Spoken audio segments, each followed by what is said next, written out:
Okay, so we have a lot of participants. I didn't expect so much. Actually, that's great. Thank you for attending our event. Thank you for joining, and thank you for supporting us. Let me start. So the first presenter, Ukrainka, is currently have plans changed. She was going to present an EEG database, which we created as a part of joint Swedish, Georgian, Ukrainian grant. I would like to show you this database, and I would be glad if you have any questions. And of course, I would be glad if you will find some interesting options, some interesting opportunities for using this database in your studies. So let me share my screen.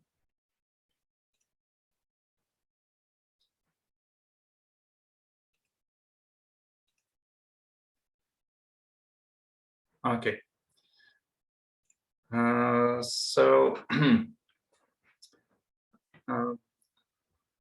Three years ago, we created a database with collection of different EEGs.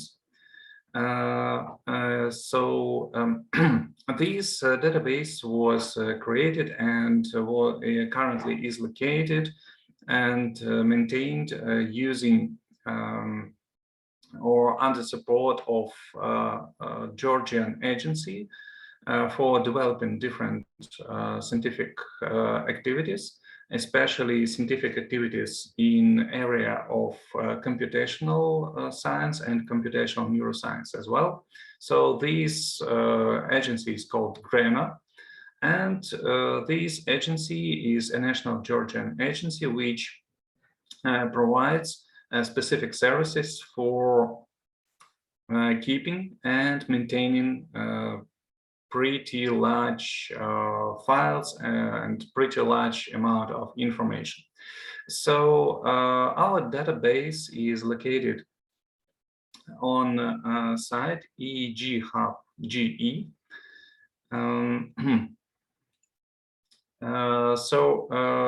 It's pretty straightforward. We were considering using few services and like Open Neuro, currently Open Science. Currently there are pretty large list of different services and organizations which support open science movement. However, GREMA provided a very convenient and very friendly interface for keeping our databases. So I say our database, but that's mainly databases which were data sets, EEG data sets, which were recorded in Georgian Beritashvili Scientific Center, Scientific Institute. It's a pretty large and renowned organization in Georgia, which was founded in former Soviet Union and has a very good tradition in neuroscience. Currently,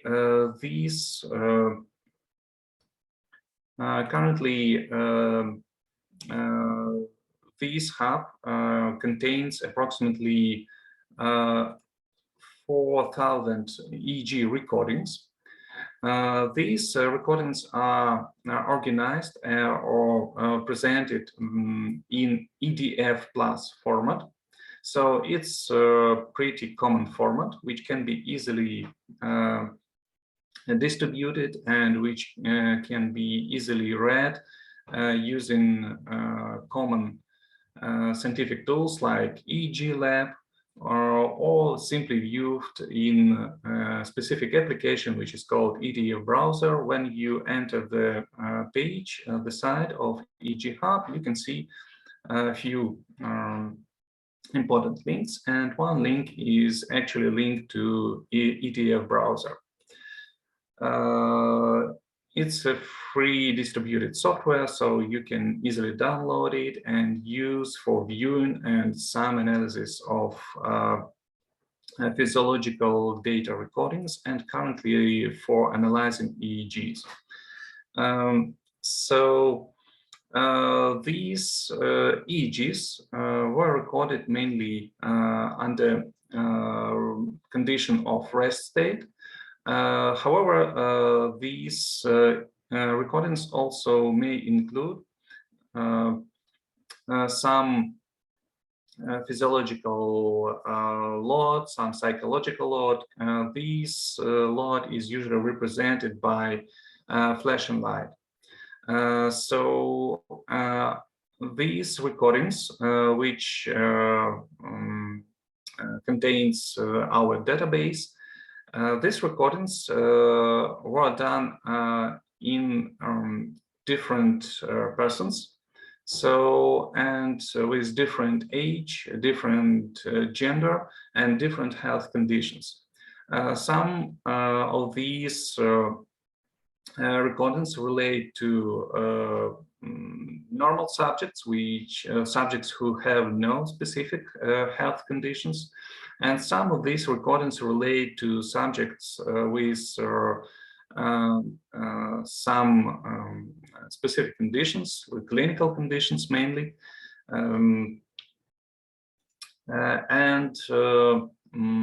also some of these recordings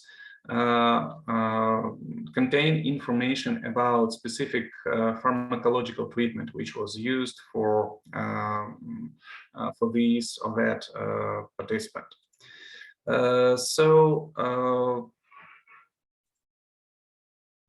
Sorry.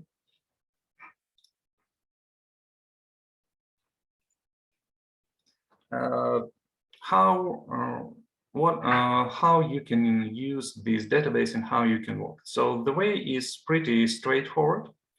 When you enter the main page, you see that there are a few checkboxes, and using these checkboxes, you may select EEG recordings of appropriate, if you are interested in appropriate features of these EEG recordings.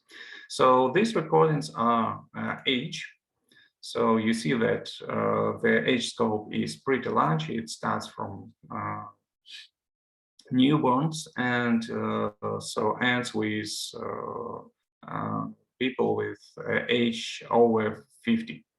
Of course, there is gender if you want to have some specific gender, and also you may filter by the field whether it's normal EEG or pathological EEG. Just to show an example, let me show you. For example, we want to have some recordings, all recordings of subjects aged from 4 to 6 years. After pressing button search, you receive a pretty huge list of EEG recordings, and also you may see that each recording is encoded with participant code. It's like a patient code. I want to say that all these EEG data is anonymized, so all this data do not contain any personal information. Otherwise, it would be impossible to upload these recordings into open access. You may find information about age. You may find information about gender. You may find information whether it's normal or pathological recording. And also you may find that some of these patients, they may have several visits when their EEG was recorded. So also the number of visits is also indicated. And if some treatment was used, some medicine was used, the patient undergo some medical treatment, there is a pharmacotherapy field which indicates which treatment was used. And also you may find a recording date, so you may see that these recordings were done during a pretty long period of time, starting from 203. So the EEG recording was done using 19 channels EEG equipment. It's maybe not perfect for some specific scientific studies, but it should be sufficient for medical studies. And if you want to download and study and review some EEG data, you simply press subject's code. You may see that link, the corresponding link to the recorded data is organized as a specific link on subject's code.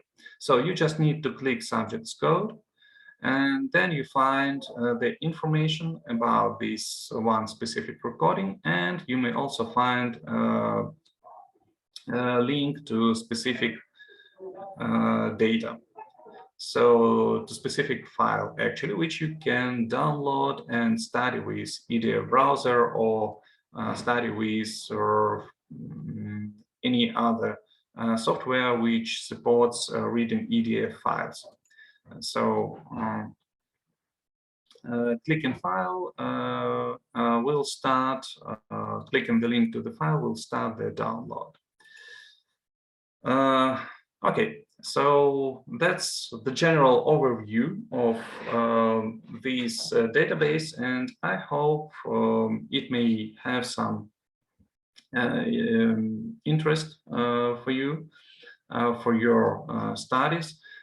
These data may be used as is, and these data is considered to be open access. They are anonymized, and you may use them for non-commercial applications.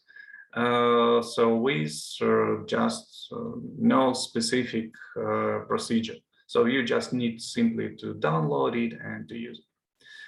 Okay, so that's generally about EEG-HUB. And if you have any questions, please ask them in our chat. Thank you.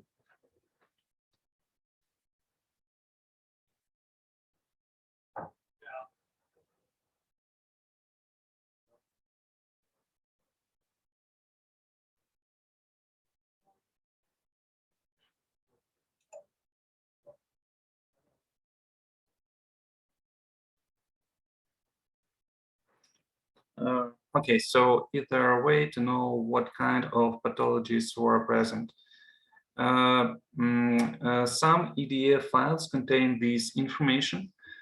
These may be pathologies like stroke, like ADHD, for example, and epilepsy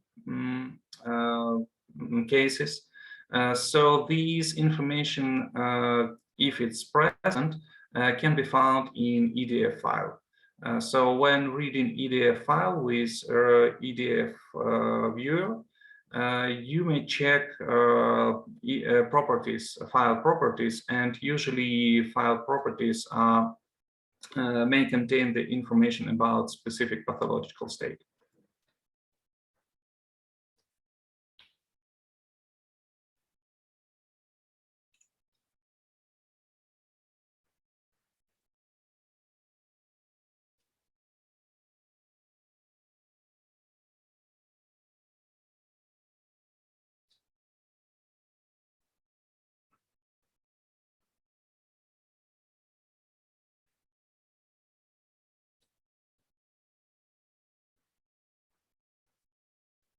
Okay, I guess it's pretty clear and pretty straightforward.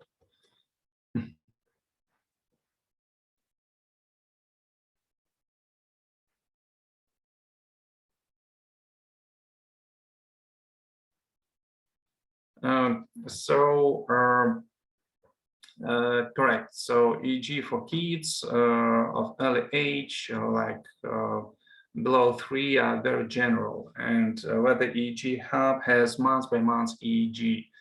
No, we do not enter this information. So I know it's maybe pretty frustrating if you are interested in specific EEGs with children with age under 3. Really that during this time brain develops pretty fast. But so far I remember there is no direct information about specific months and specific age. So we use age categories, and this is done because of keeping privacy, because if you have exact date, exact age, and also you may have, you see that we publish the recording date, then you may find the exact age of a subject at the moment, and this reveals their current age and de-anonymize them in some specific manner. As for information about full term, so far I remember it depends. So these recordings were done mainly by technicians or scientists who work with these patients, and it may depend on whether this information was recorded by researcher, by scientists, or by technicians. So if technician recorded the information about if the child was full term or born in short term, this information should be included by a technician, but I'm not sure that all the cases of, for example, short-term cases, they have this information. So far I remember there are a few cases where it's indicated that the child was full term or was born with low gestation term.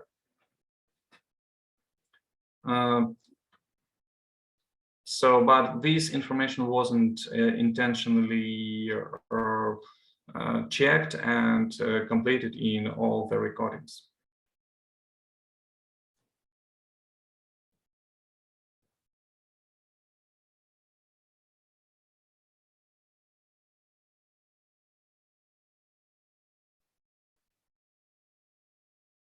Okay. So thank you for your questions. I'm glad that this report and this resource raised some interest, and I hope you will find it useful in your practical or scientific studies.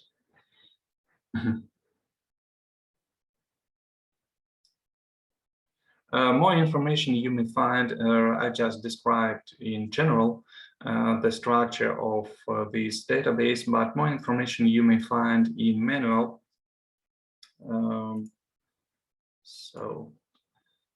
Which you can simply open by clicking manual button on the main page of EEG-HUB. So the description is pretty robust, and you may find the main information about types of recordings which were collected, which types of stimulation was used, which types of cases are contained in the database, and also you may find some basic examples how you can work with the database. However, it's pretty straightforward and pretty user-friendly.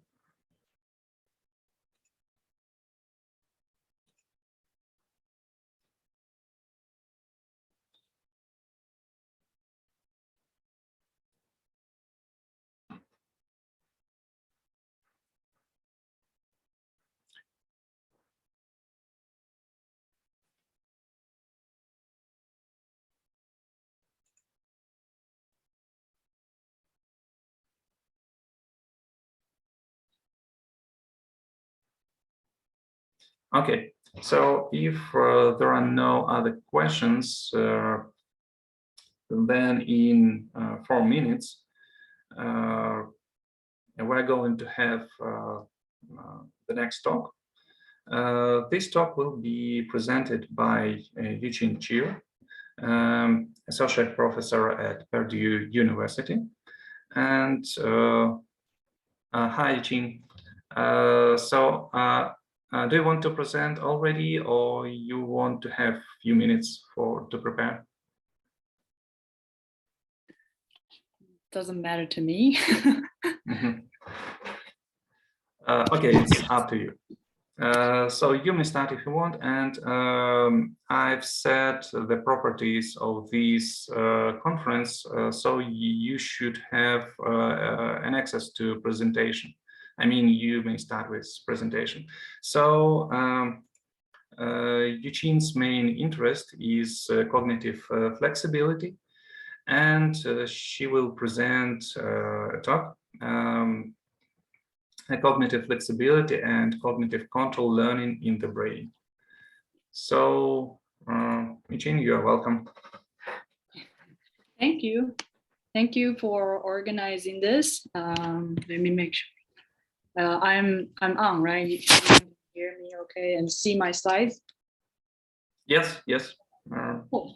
All right, yeah, thank you for organizing this and providing this opportunity, because with everything that's going on, and it's difficult, but thanks to Illia and Zoom, we're still able to do this today.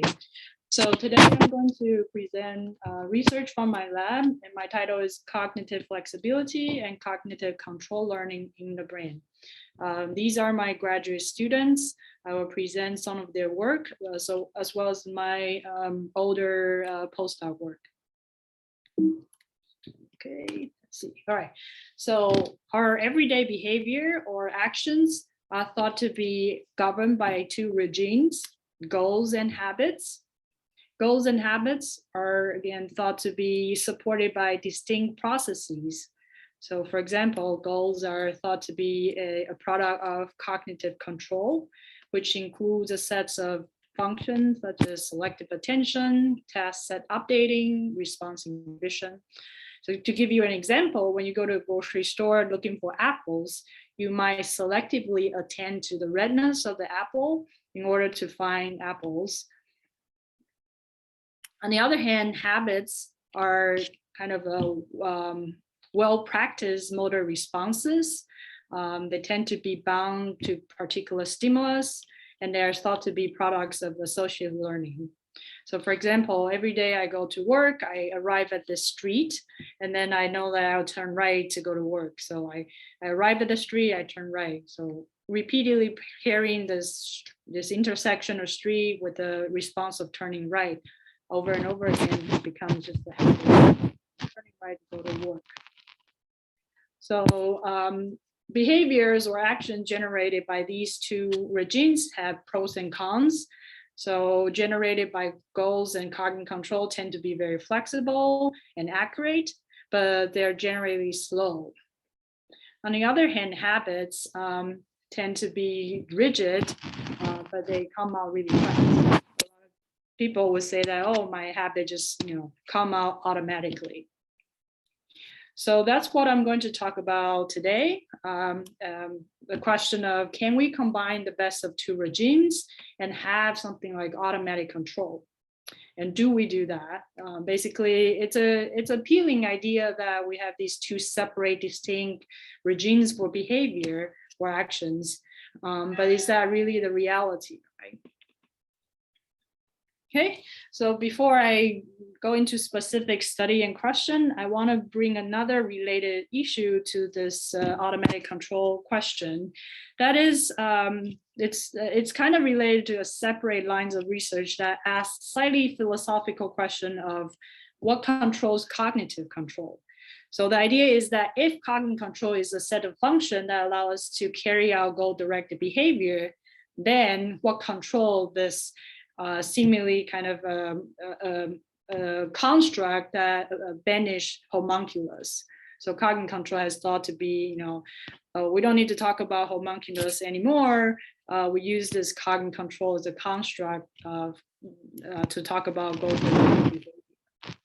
So in other words, what is that control that control the cognitive control? What is meta control? And this is related to what Thomas Gosch and Holmo's idea of meta control. And I want to further define what I'm going in today. That is, there's probably two kinds of meta control. A particular kind would be what I call a expectation-driven meta control. Many of the university have this psychology undergrads. When they take introduction to psychology course, they also have to experience what's like to be in an experiment. So they have to sign out different experiments. And in that case, they kind of go in with the expectation they'll be using particular kind of cognitive control, though sometimes not that explicitly, right? So if someone signs up a study to about like task switching, they know that they're probably doing some kind of task switching control, set of control, versus they're going into a study that look at working memory, they're doing some working memory updating, things like that. But that's not what I'm going to talk about today. So contrary to this kind of expectation-driven, in very top-down, explicit intention kind of meta control, I'll be talking about experience-driven meta control. So to give you an example, when I'm in my office, I tend to single task. In other words, I try to focus on writing paper or mentoring my student just one task at a time. So office for me is a place to single task.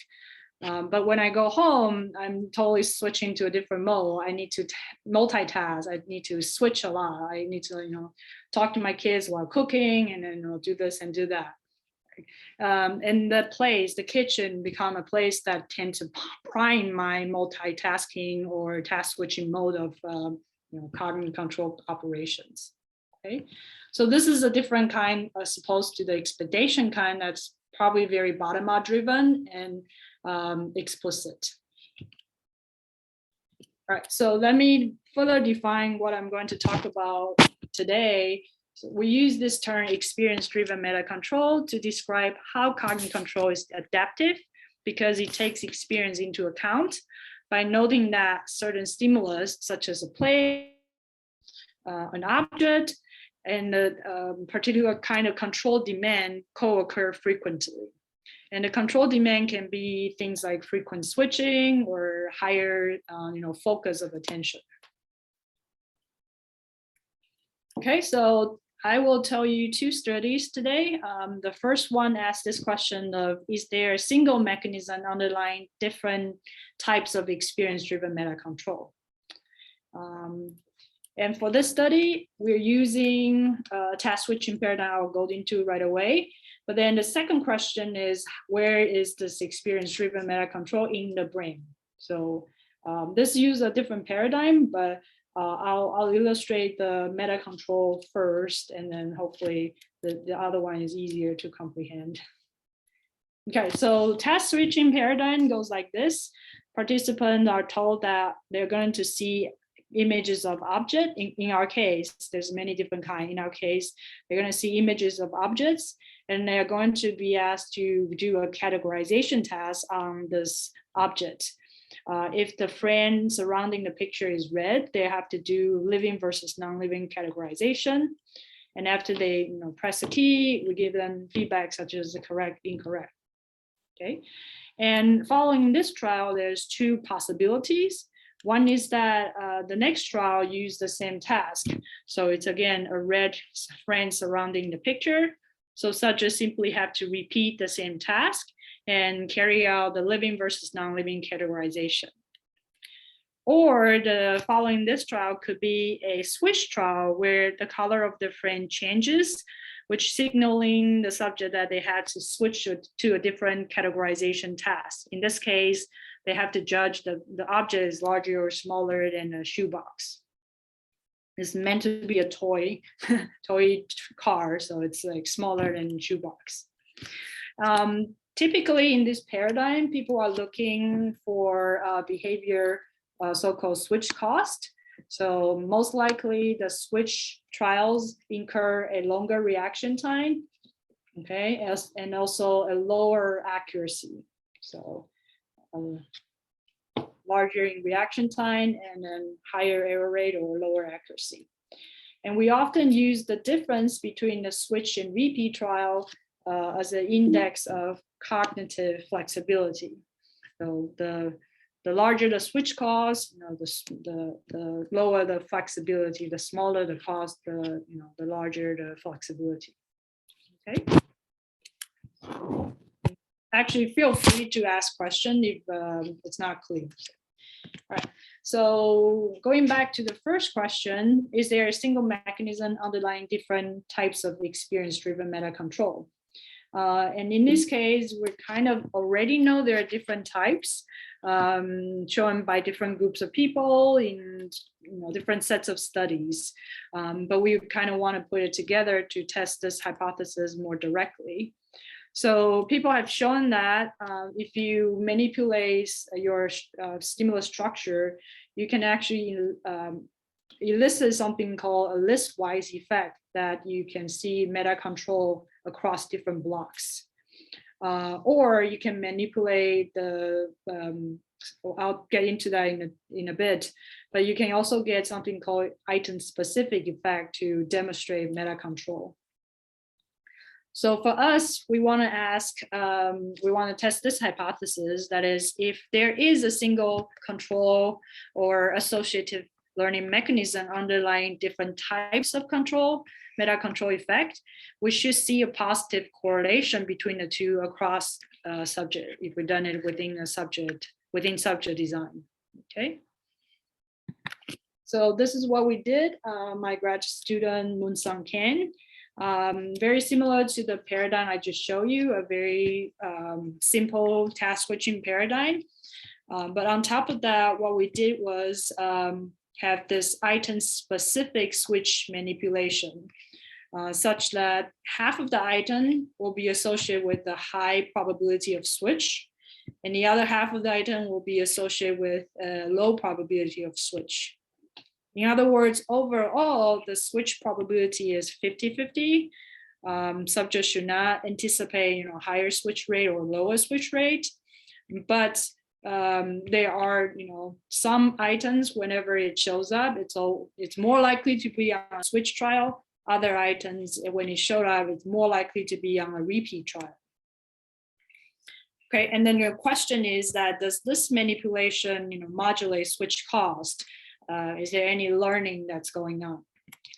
And lo and behold, that's what we saw when we look at the switch cost as a function of high versus low item switch probability.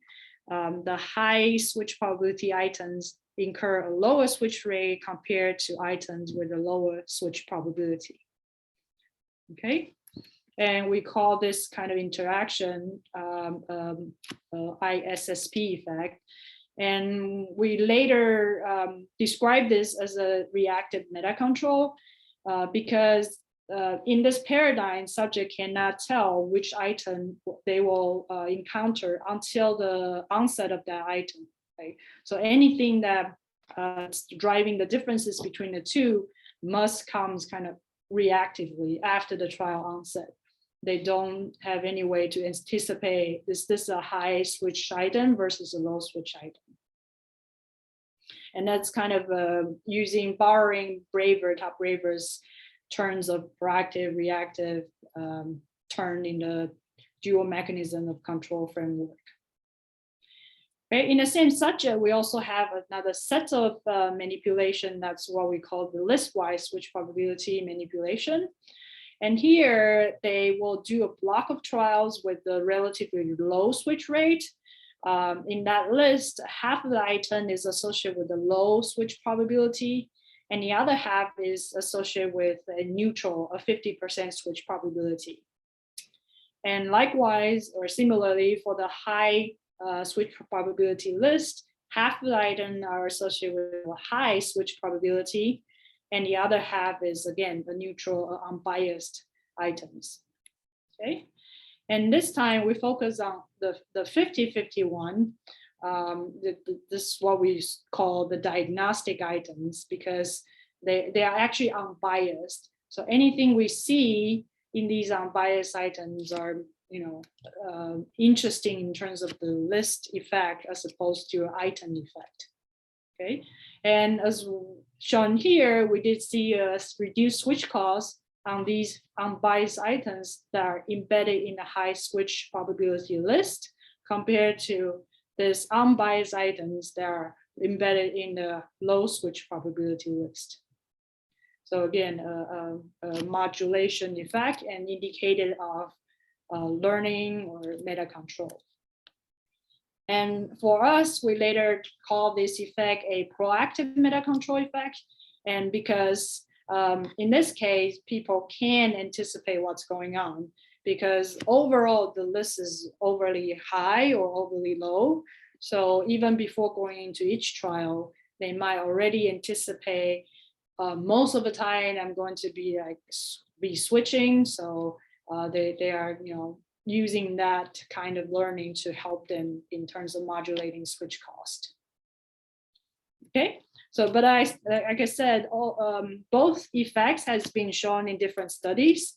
But what we've done here is we put it together, within subject design, and wanted to ask, are these correlated or are they similar in some ways? And turned out they're not. As far as the size goes, the list-wise switch probability effect is larger, but they're different. They're not different from each other, but then they look very similar. But in terms of correlation within subject-wise, each subject has a ISSP effect, also a list-wise SP effect. So when we correlate those two indexes, they don't correlate. It's very low correlation. But then before we can really say anything about this, we need to just make sure our data quality is good. So we did some kind of internal validity check. We made sure that each of the index is pretty reliable. We do a split half list-wise SP effect, pretty correlated with each other.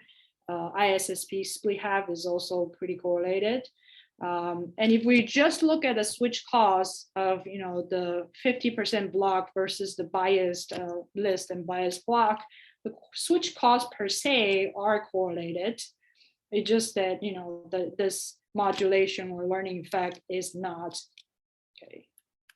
All right. So this kind of tells us that perhaps these two are behaviorally very similar, but maybe driven by different mechanisms.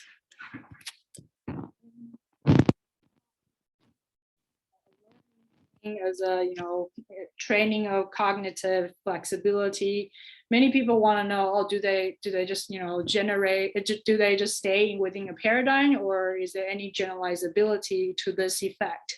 And to answer that question, we kind of turn to a modified version of the task switching paradigm called the voluntary task switching.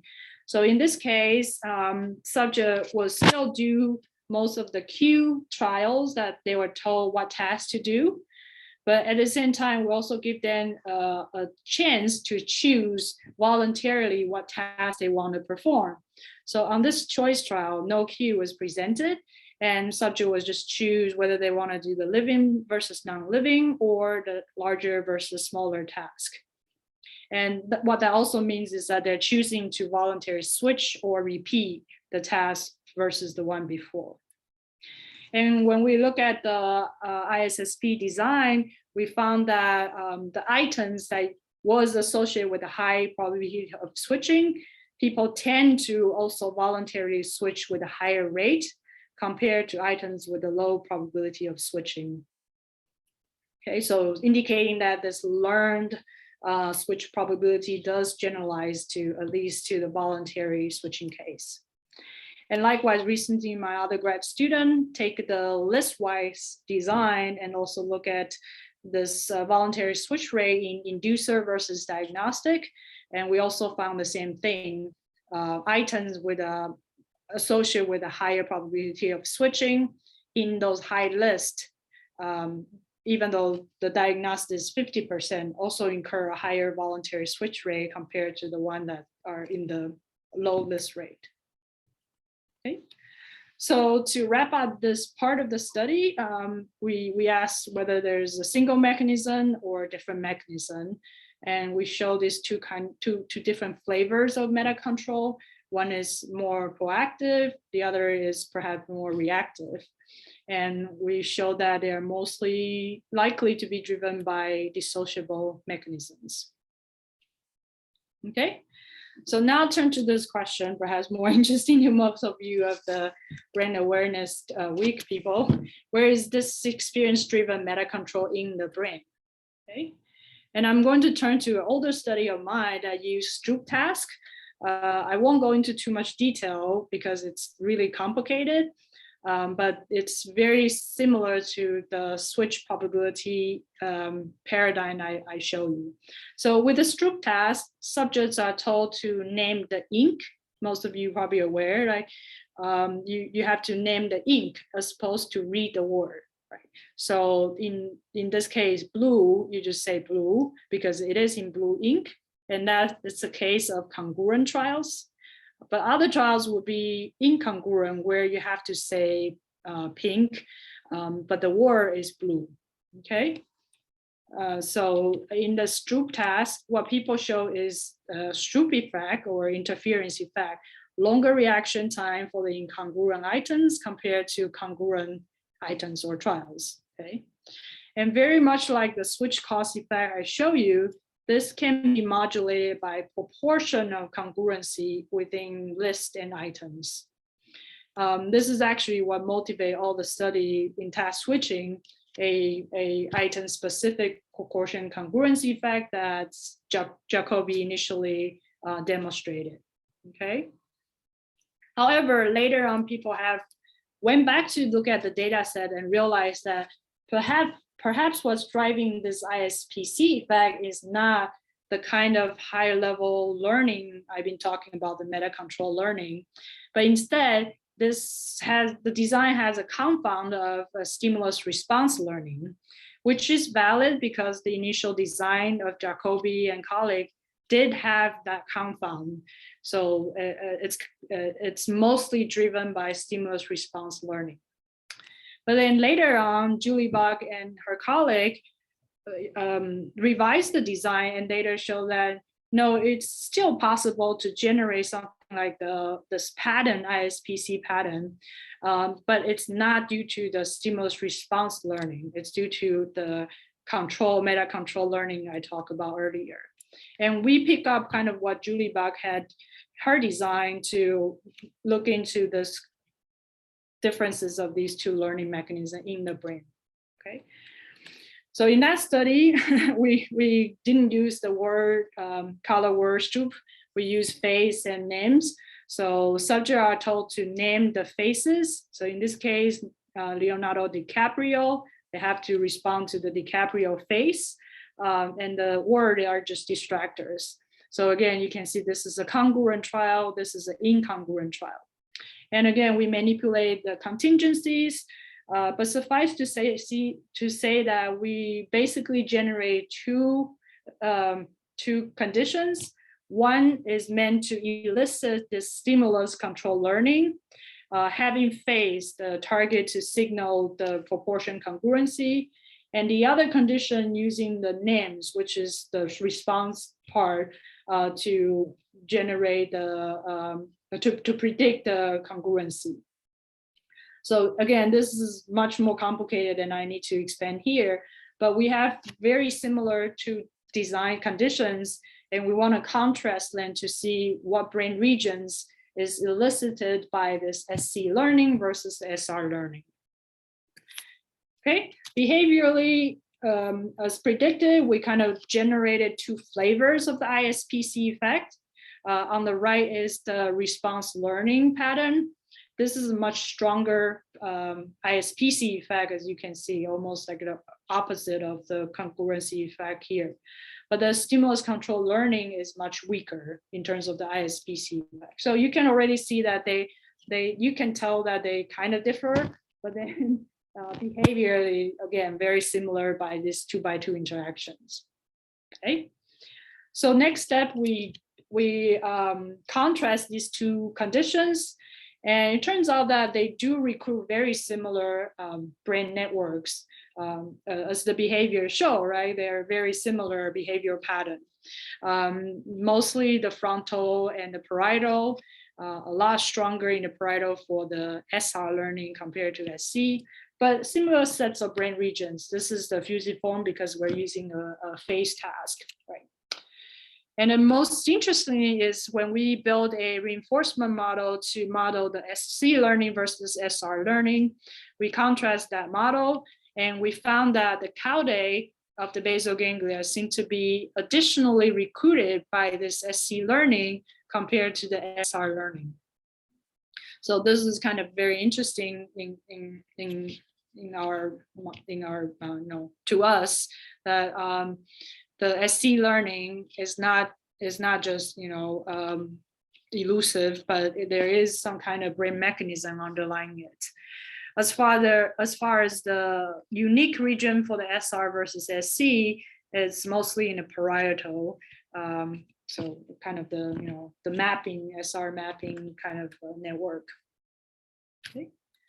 So to sum up the second study, although I didn't go into much the detail, but basically, if you want to compare these two very similar mechanisms, SC versus SR, we find that they are mostly overlapping in the brain, right? Using the frontal parietal, you can think of the control network regions, but then perhaps SC learning additionally recruit the basal ganglia, the caudate of the basal ganglia, to do the kind of tracking and predicting control demands, enabling this kind of meta control effect we see in behavior. Okay, so finally to wrap up, going back to this experience-driven meta control I mentioned in the beginning, we think that it is trying to combine the best of two worlds. It is using the cognitive control that's trying to be very accurate and then context appropriate. But at the same time, whenever it's being repeated in the same context over and over again, it's likely that the memory, the associated learning aspect, the associated learning process is going to help retrieval of that high-level control state. And we had kind of a theory or like review theory paper, not quite theory, review paper in 2019 if people are interested. Okay, so finally, just to thank my two grad students, and some of the work I presented was with my postdoc advisor Tobias and my colleague there Jifang, and Kirsten is a collaborator too.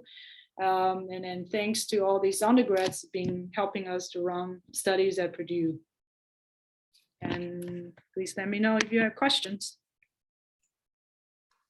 Great. Thank you for this great talk. So I definitely have a few questions, but let me check whether maybe someone wants also to have his or her own question. I don't see. Okay, so maybe someone is typing. Meanwhile, I will ask the question. So regarding two different mechanisms of meta control, I'm just thinking about some perspective of testing it in lab conditions, whether it makes sense or whether you have made some studies when these two mechanisms were tested by introducing some additional cognitive load. For example, like keeping something in working memory. This should more differentiate these two types of control and show different results for repeat and for switch conditions, I guess. Yeah. So that is sort of what Moon-sun is working on right now, using EEG and fMRI to look more into the interaction, especially her new EEG paradigm is trying to pit them against each other. If you, in more specific, is like if I provide you an expectation of what kind of control you're going to be in, how does that affect the bottom-up experience-driven meta control? So a little, not so quite the load effect. Julie Bach had done other Stroop tasks combined with the load effect. So having loads and then see how that affect the ISPC versus the list-wise effect as well. But hopefully that is addressing the question you're asking. But that's a good one. Like, how do those two forms of meta control interact, or do they go against each other, or they can go hand in hand? And but hopefully we'll have some more like neural data to also expand the behavioral patterns you can see. As you know, they are so similar behaviorally, so the more we can get additional measure, the better we can tease them apart or characterize them. Okay, great. So no other questions, but I have one more. There is a question. Can you elaborate on areas of potential use of these studies? Yeah, it's practical approach. It's always interesting. Yeah, task switching, the type of paradigm we use tend to have higher at the beginning, so you do have to train them properly. And the reason is because they do have to keep a lot in mind. You know, the color of the task, and then the response mappings. That's all working memory. But in our experience, as long as you train them step by step, by the time they get into our real task, like after 10 minutes, the error rate is about 10-15%. So not so bad, I would say. Of course, depending on the student range. Mm-hmm. Great, thanks. Okay, so we have 2 more minutes. I will have one more question, if I can. You had this pretty nice picture of a lady with 10 hands in your presentation when you talk about multitasking. Mm-hmm. That's my question. So it's maybe characterizes some specific attitude in society to multitasking. So usually consider that females have to deal with more tasks usually. So whether your study shows some differences in the activity in these two metacognitive control mechanisms for males and females, and if there is such a difference, so your opinion, your thought about whether it's genetically determined or more socially determined? Yeah, very interesting question. We generally did not think to look into gender differences in the basic meta control effects. However, recently Moon-sun had used some. So in our study, as you notice, most of them are like neutral or not containing kind of valence stimuli. But in a more recent study, Moon-sun has used valence stimuli, so positive image versus negative image in this kind of paradigm. And there she actually did find some individual differences or gender differences. And it's a kind of a very small effect of post hoc finding, but it seems like female tend to have enhanced meta control in some negative contexts, like with and it also tied to another question, like people think perhaps what drives this meta control is not this variation per se, they need to upregulate, downregulate. Perhaps it's because the need to regulate themselves is aversive, and maybe it's the effective aversiveness that's motivating the control, upregulate or downregulate. Anyway, we might get this published one day, but the idea is that people will still regulate if you have this variation of control demands, but maybe in some cases, some people are more sensitive to this aversiveness of the need to regulate, and they might have enhanced meta control in those situations. Okay, great, very interesting. Thank you, Chin. It was a great talk. Yeah, thank you. And Anyone interested, feel free to email me with questions. Great. So please stop sharing, and our next presenter is Dr. Sebastien Helie. So nice to meet you. Nice to see you, Sebastien. And hope you have a great day today. And thanks for coming. Thanks for presenting. Sebastien Helie is associate professor at Purdue University. So I hope soon Sebastien Helie will be simply professor, right, at Purdue University. So I hope it will come soon. So, and his talk is about cognitive flexibility as well, but goes in somewhat different area. And the talk is the effects of task manipulations on perceptual category representation and updating, fMRI study. So, Sebastien, you're welcome. Thank you very much. Thank you for having me, and thank you, Illia, for organizing this.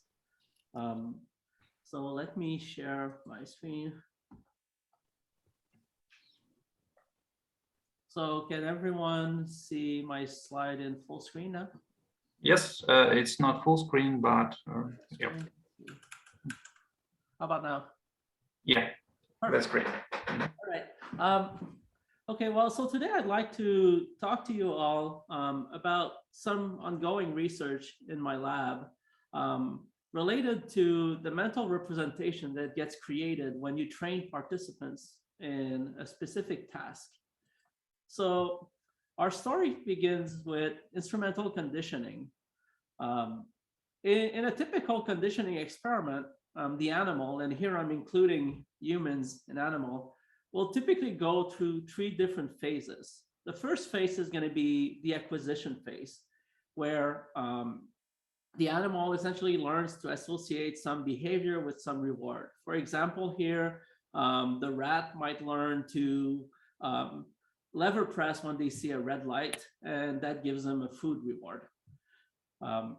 So behaviorists started using paradigms like this a long time ago. What psychologists added to this is that in all likelihood, the animal actually builds a mental representation of this association as they learn to repeat this. After the animal has learned the behavior, then oftentimes there is a second phase called the extinction phase, where essentially the reward is going to be removed. And then the idea is that the animal will gradually stop lever pressing when they see a red light. Now, in some experiment, they also add a third phase, which is called the reacquisition phase, where they start reintroducing the reward after the extinction phase. So the idea here is that in the extinction phase, the association should be forgotten. And so in the reacquisition phase, they would learn the association again. Now, one thing that is often observed is a phenomenon called fast reacquisition. So the idea here is that if you look at behavior in the reacquisition phase, it usually increases in frequency more quickly than in the initial acquisition phase. So this suggests that the extinction phase actually did not erase the mental representation. The animal stopped doing the behavior, but that learned association was just kind of set aside for a while. And then when you need it again, you can just retrieve it. So the research question that I'm interested in is actually a question that was asked by Crossley and colleague 8 years ago, is how can we actually erase the mental representation? So Crossley and colleagues were working with humans, and they designed a perceptual categorization task where subjects were asked to categorize lines of varying length and orientation. So these are example stimuli that you can see here. The lines would belong to one of 4 categories. They just call them A, B, C, D. And the subject were not giving any instructions aside from the fact that there are 4 categories and these are 4 response buttons. And the idea is they would see lines one at a time, and they would assign them to one of the 4 categories, initially guessing because they don't know what the categories are, but after every stimulus presentation and response, they get feedback telling them if they're correct or incorrect, and then they should gradually get better and learn the categories. Now, they included 3 phases, just like in the conditioning experiment that I just described. So in the first phase, in the acquisition phase, they would receive valid feedback. So after every response, they were told if they were correct or not. And the feedback was actually valid. So it actually corresponded to their performance. Now, second phase is the extinction phase. In the extinction phase, they actually provided random feedback. So subjects would keep doing the same categorization task. They keep seeing the lines, hitting A, B, C, or D. But then the feedback they get was completely unrelated to the button they press. It was just random. So they would be told correct or incorrect randomly. Then in the reacquisition phase, they would learn categories again with valid feedback. Now, they had 2 conditions, and the 2 conditions only differed in the third phase, in the reacquisition phase.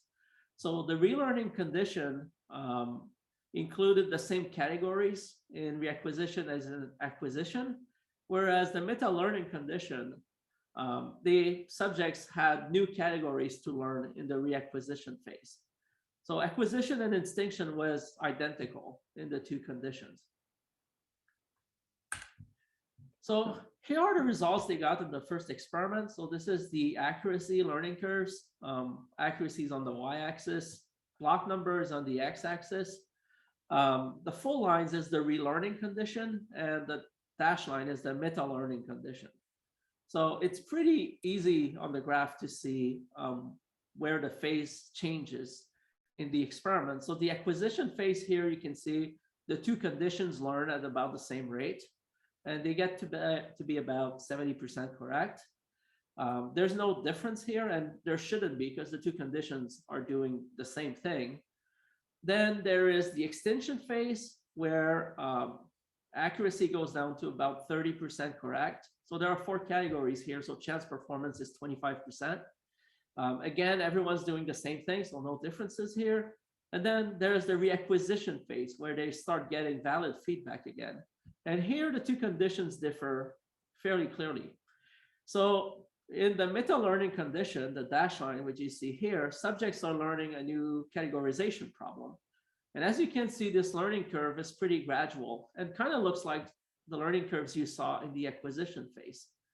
But for the relearning condition, where subjects are re-exposed to the same categories as in the acquisition phase, you can see this big jump in performance and then pretty much a flat performance. So this is what's called fast reacquisition. So this fast jump here that shows that the reacquisition is much faster than the acquisition phase. Now, if we just look at the relearning condition, the full line here, and we just align the 3 learning curves, you can see here that the full line here, this is the initial acquisition phase. The dashed line is the reacquisition phase, and you can see that there's this big difference here in the learning rate. And then obviously the gray line here is what they call intervention. That's the extinction phase. So this is fast reacquisition. And there really isn't much model about the mechanisms to what's going on here. So one model that has been used for category learning for a long time was the COVIS model of category learning. And one of the 2 systems in that model is a procedural learning model that essentially relies on reinforcement learning. This model essentially starts with a stimulus representation in sensory association cortex, and this would be connected to the striatum. This would be fully connected, and then reinforcement learning with feedback driven by dopamine signal would be used to learn the stimulus response association. And then this would eventually go through the circuit of the basal ganglia, exit at the internal segment of the globus pallidus, go through the thalamus, and then activate a premotor response that would essentially allow you to hit a button. Now, this is like old school connectionist modeling. So if you move to the extinction phase and you provide random feedback, then what will happen is you'll get catastrophic interference, and that you're going to override these associations, and you would essentially erase the mental representation, and you would not get fast reacquisition, which is something that is observed in animals in general. So what Crossley and colleague did is they essentially added this new pathway here that I'm circling with my mouse cursor. And the idea here is that there is a nucleus in the thalamus that detects the context change when you move to the extinction phase. They essentially detect that the feedback doesn't make sense anymore. And this activates some cholinergic neurons in the striatum. And the cholinergic neuron essentially frees these synapses that have learned the mental representation. And so that means that in the extinction phase, new synapses are learned, even though there's just noise, it doesn't really learn anything. The old representation is preserved. And when you move back to the reacquisition phase, then the context is changed again, and then these synapses are unfrozen, and then you're back to your association. So essentially makes the association learning to be context dependent. So using this model, they simulated the experiment with the same stimuli and as a subject. And as you can see on the right here, they essentially replicated the result that they obtained with the humans. So on the left here, these are the same results from the previous slide. So this is interesting. Looks like their model can actually account for fast reacquisition. But then that every good model is a model that generates predictions. So what can we deduce from this model? Well, remember that the initial question was, how can we actually erase the representation? Well, according to this model, if you want to erase the mental representation, what you need to do is you need to prevent the thalamus from detecting the context change. So one way to do this, according to the model, is to use partially valid feedback instead of random feedback in the extinction phase. So the idea here is that on some trials, the feedback would actually match with your performance, and in some trial, the feedback would be random. And if you find the right ratio, then the change in context might be more difficult to detect. So they essentially ran an experiment with participants. Similar, it's essentially a replication of their experiment 1, except that in the extinction phase, the feedback is not random. 25% of the trial had valid feedback, and the rest of the trials were random. And again, they included a relearning and a meta-learning condition. As you can see here, again, subjects behave the same in acquisition and in extinction. But here, notice that in the reacquisition phase now, there's no difference between relearning and meta-learning. And if we align the learning curves again, only in the relearning group, you can see that there is no fast reacquisition. The acquisition and the reacquisition learning curve overlap. So that model prediction is verified, that if you can somehow prevent subjects from detecting the change in context, then the cholinergic neuron will not freeze the synapses, and then the extinction phase will essentially overwrite the previously learned association. So the prediction of the model have been verified, but the neural circuit assumption have not, because this was a purely behavioral experiment. So the two main assumption in this model was that, well, first, that category learning will depend on the striatum.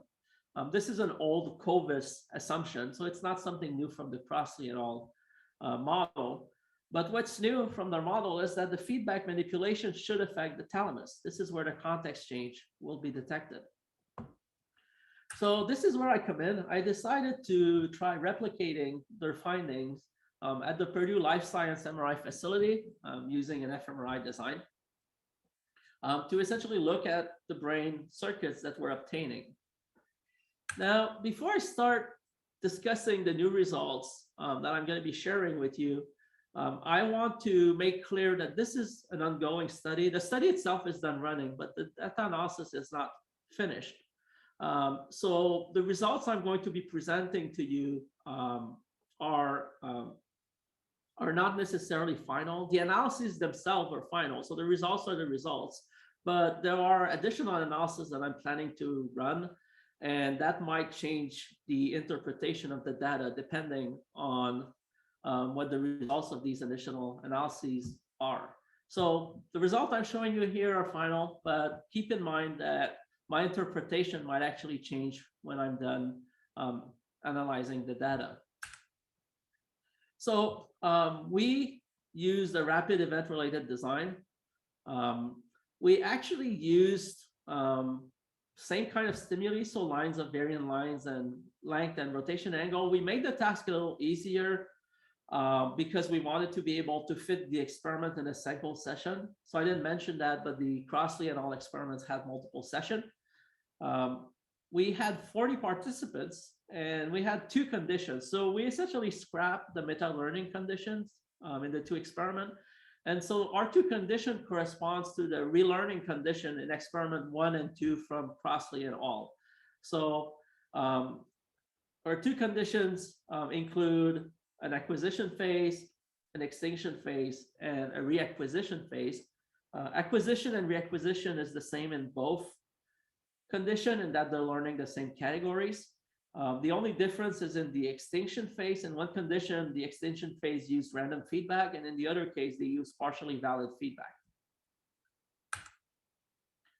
So here are the learning curves for accuracy. So as you can see, the subjects were able to learn the task. The accuracy is a little lower, but they're better than chance they're actually learning. This is because we only use 1 session in the experiment. We, as predicted by the Crossley and all model, we actually get fast reacquisition in the random feedback condition, which is the circle here, but we do not get fast reacquisition in the partially valid feedback condition as their model predicted. So far so good. These are good news. Now, what's interesting here is looking at the fMRI results. So we have 2 sets of comparison, within subject comparison and between subject comparison. So we're going to begin with the within subject comparison. Our contrast of interest is feedback bigger than stimulus event. And for each feedback condition separately, so we essentially looked at signal acquisition bigger than extinction, acquisition bigger than reacquisition, and extinction bigger than reacquisition. So essentially all 3 possible pair. And then we ran the same thing by flipping the sign, so with just the smaller sign. So many of these maps did not yield any statistically significant result after correction after cluster-based correction. But I'm going to show you the maps that are highlighted here, which are the ones where we did find meaningful results. So first, in the random condition, so this is where the extinction phase is random feedback. This is the map that shows you brain areas where there's more activity during the acquisition phase than in the reacquisition phase. So first thing you can see is we get some superior parietal lobal activity on both sides. We also get some inferior parietal lobal activity. And this is essentially all we got for this condition. So essentially posterior parietal cortex activity. Now, if we move to the partially valid feedback condition, if we look at the contrast acquisition bigger than extinction, we again find inferior parietal cortex. And this time we also find some caudate. Now, moving to reacquisition bigger than extinction, we only get a cluster in inferior parietal cortex. So what's going on here? So this triangle activity in the acquisition bigger than extinction for the partially valid feedback condition is essentially what's predicted by the Crossley and all model. So it's procedural learning. So you would think that subjects in the acquisition phase, they're learning the task, and so they're learning these associations. Now, the one thing that was not expected is we got a lot of PPC, posterior parietal cortex activity in every analysis, and both for the inferior parietal lobal and for the superior parietal lobal.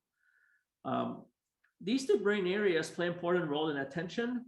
The both in the dorsal and the ventral attentional network, depending on whether you're looking at IPL or SPL. And Cabeza and all have actually argued that this plays an important role in attention for perceptual and motor reorienting. So essentially, when you need to update your behavior based on the stimulus or the feedback you're getting. So this means that in the present task, it probably plays a role in representation updating, which can be either learning or unlearning, depending on what condition we're in. In the partially valid condition, the extinction block showed lower activation than both the acquisition and the reacquisition blocks. And this would be consistent with changing accuracy in both acquisition and reacquisition. So we have nice learning curves in both acquisition and reacquisition because we don't have fast reacquisition. So subjects learn again in reacquisition. Now in the random condition, we only get higher activity in the acquisition block. And this is because there's no updating in reacquisition. There was no extinction. So the mental representation was still there. So it looks like you're learning during the acquisition phase, but not so much in reacquisition. Now, if this interpretation is correct, then this should also, the IPL and SPL activity should also be related to unlearning. So because unlearning means overriding the mental representation. So we conducted between subject analysis, again, using the feedback bigger than stimulus contrast. And this time we did between conditions. So we compared the two acquisition phase, the two extinction phase, and the two reacquisition phase. And we only find meaningful results in the extinction phase where there's more activity and partially valid feedback than in random feedback. And that activity is, as you would expect, based on the previous result, in the inferior parietal lobule and in the superior parietal lobule. Interestingly, we also found activity in the prefrontal cortex. So that's something that we were not expecting. And some activity in the posterior lateral inferior temporal cortex. So again, we found that posterior parietal cortex activity. This corresponds well with this interpretation that subjects are not updating their category representation in the random feedback condition. So there's no unlearning there. Not too sure what to do with the prefrontal cortex and the temporal activity, but my current speculation is that it's hypothesis testing. So if subjects are trying to learn the categories in the partially valid feedback condition, according to COVIS, the first thing they would do is use hypothesis testing before using procedural learning. So they would try to test hypotheses, and this circuit is related to working memory. So this is speculative. I don't know if that's what's going on, but that's one possibility. And the idea here, these results would suggest that in the random feedback condition, subjects are not even trying to learn. They just somehow realize that there's nothing going on. So what's next? So I mentioned that this is ongoing work. So I essentially need to make sure that my interpretation makes sense. So if I'm correct that the inferior parietal and superior parietal activity is related to learning and changes in the mental representation, then there should be a link between individual differences in these behavioral measure and the activity in these brain areas. So I need to look at that. The other thing I need to look at is I want to do task-based functional connectivity analysis with the IPL and the SPL as seeds. If that's the case, then their functional connectivity should change with the stratum because they would essentially update the representation that is located in the stratum. And then I guess, what about the thalamus? If you remember, the cross-Leonardo model actually predicted that the thalamus played an important role in context detection. We didn't see any thalamus anywhere. So it's possible that looking at that region specifically using region of interest analysis might actually yield some interesting result with the thalamus. So that's pretty much what I wanted to talk about today. So the take-home message here is that partially valid feedback during the extinction phase can produce unlearning in perceptual categorization. The effect of feedback treatment is mostly observed in the posterior parietal cortex. And these results are consistent with the hypothesis that posterior parietal cortex is involved when one tries to update its category representation. What this suggests is that more posterior parietal cortical activity might be linked to learning or to unlearning, depending on feedback contingency. So with this, I want to thank you all for your attention. I want to thank NSF for paying for this study, and I'm interested in any questions or suggestions you might have. Thank you. Great. Thank you, Sebastian. Great talk and very interesting and in very lively manner. And so we have questions already.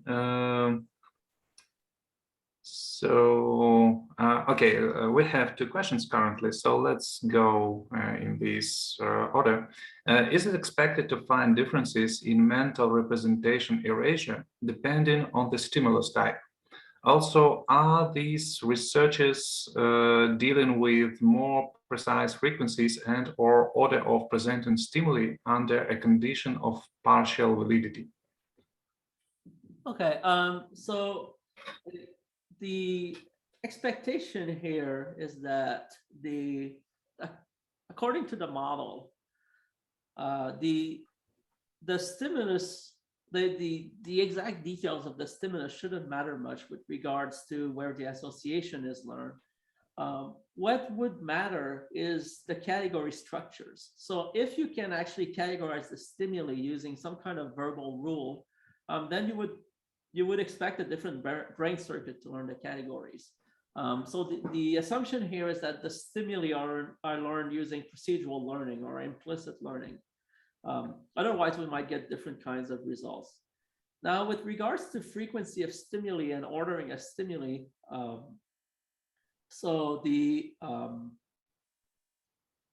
we use the GRT, general recognition theory, to generate the stimuli. And what this meant is that every stimulus was unique. It was generated from a statistical distribution.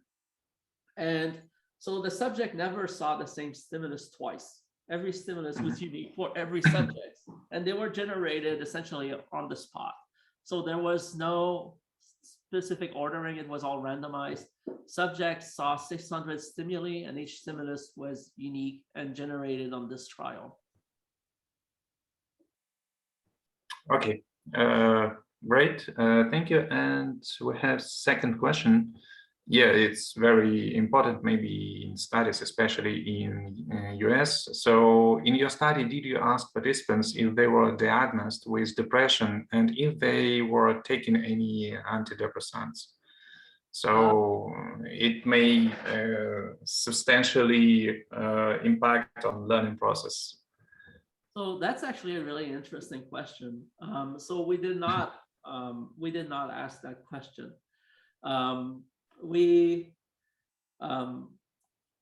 The subjects were all able to learn the task by looking at the results. So that's the good news. Like, we actually piloted the experiment earlier to try to adjust the difficulty of stimuli, and we did find subjects who couldn't learn the task, but we did not ask them about diagnostic, medical history, or medication. So this is true. It could have affected the results, even though they might have been able to learn the task. If someone is medicated, then that can affect the way their brain is reacting to stimuli. We did not control for that. Okay, great, and thank you. And we just in time with the next presenter. And Sebastian, thank you very much. It was very interesting. Thank you. Our next presenter is Jonathan Wirsich. Jonathan, I apologize if I misspell your last name. I'm always afraid of it. Sorry for that. So Jonathan represents the University of Geneva, and his work is always was interesting for me because it's kind of combination of EEG-fMRI approach and understanding different mechanisms which allow interpret EEG and fMRI results in terms of brain networks. So we had few options. So Jonathan proposed few options. So what talk he may present, so we decided to well, make our conference, make our talks more diverse, and Jonathan will present the talk on Trimodal EEG-fMRI and dMRI connectomics in epilepsy. So Jonathan, you are welcome. And just want to note that we have some changes in our schedule. Next talk, I will present next talk, and Roman Rozengurt will shift for half an hour later. Thank you, and Jonathan, you may have it up. Thank you. Thanks very much for the invite, and I'm glad to see you again after we haven't seen each other for last time in the US in Champaign-Urbana, quite 2 years ago now or something. So I'm happy to join. I would prefer the circumstances would be better and people would concentrate more on doing science internationally in peace. But yes. So yeah, I will talk about trimodal EEG-fMRI and diffusion MRI and connectomics in epilepsy today. I'm currently a research scientist at the University of Geneva. Yes, I will start with a little bit more general on brain networks on a macro scale in humans. And for the sake of the talk, I want to start with an easy example how you could see the brain like some kind of map, and the brain activity that we are measuring like kind of the cars that navigate across this map. And then if you think of this like a network, you could do really simple models where you connect different parts of this map with connections and then like count the number of cars or something. When we think of what kind of measures we have in the human brain for when we want to access this non-invasively in living healthy subjects, then our methods are really limited. We have for one the diffusion MRI, which measures the water diffusion along the white matter fiber tracts. And you can imagine them kind of like counting the number of lanes you have in your network.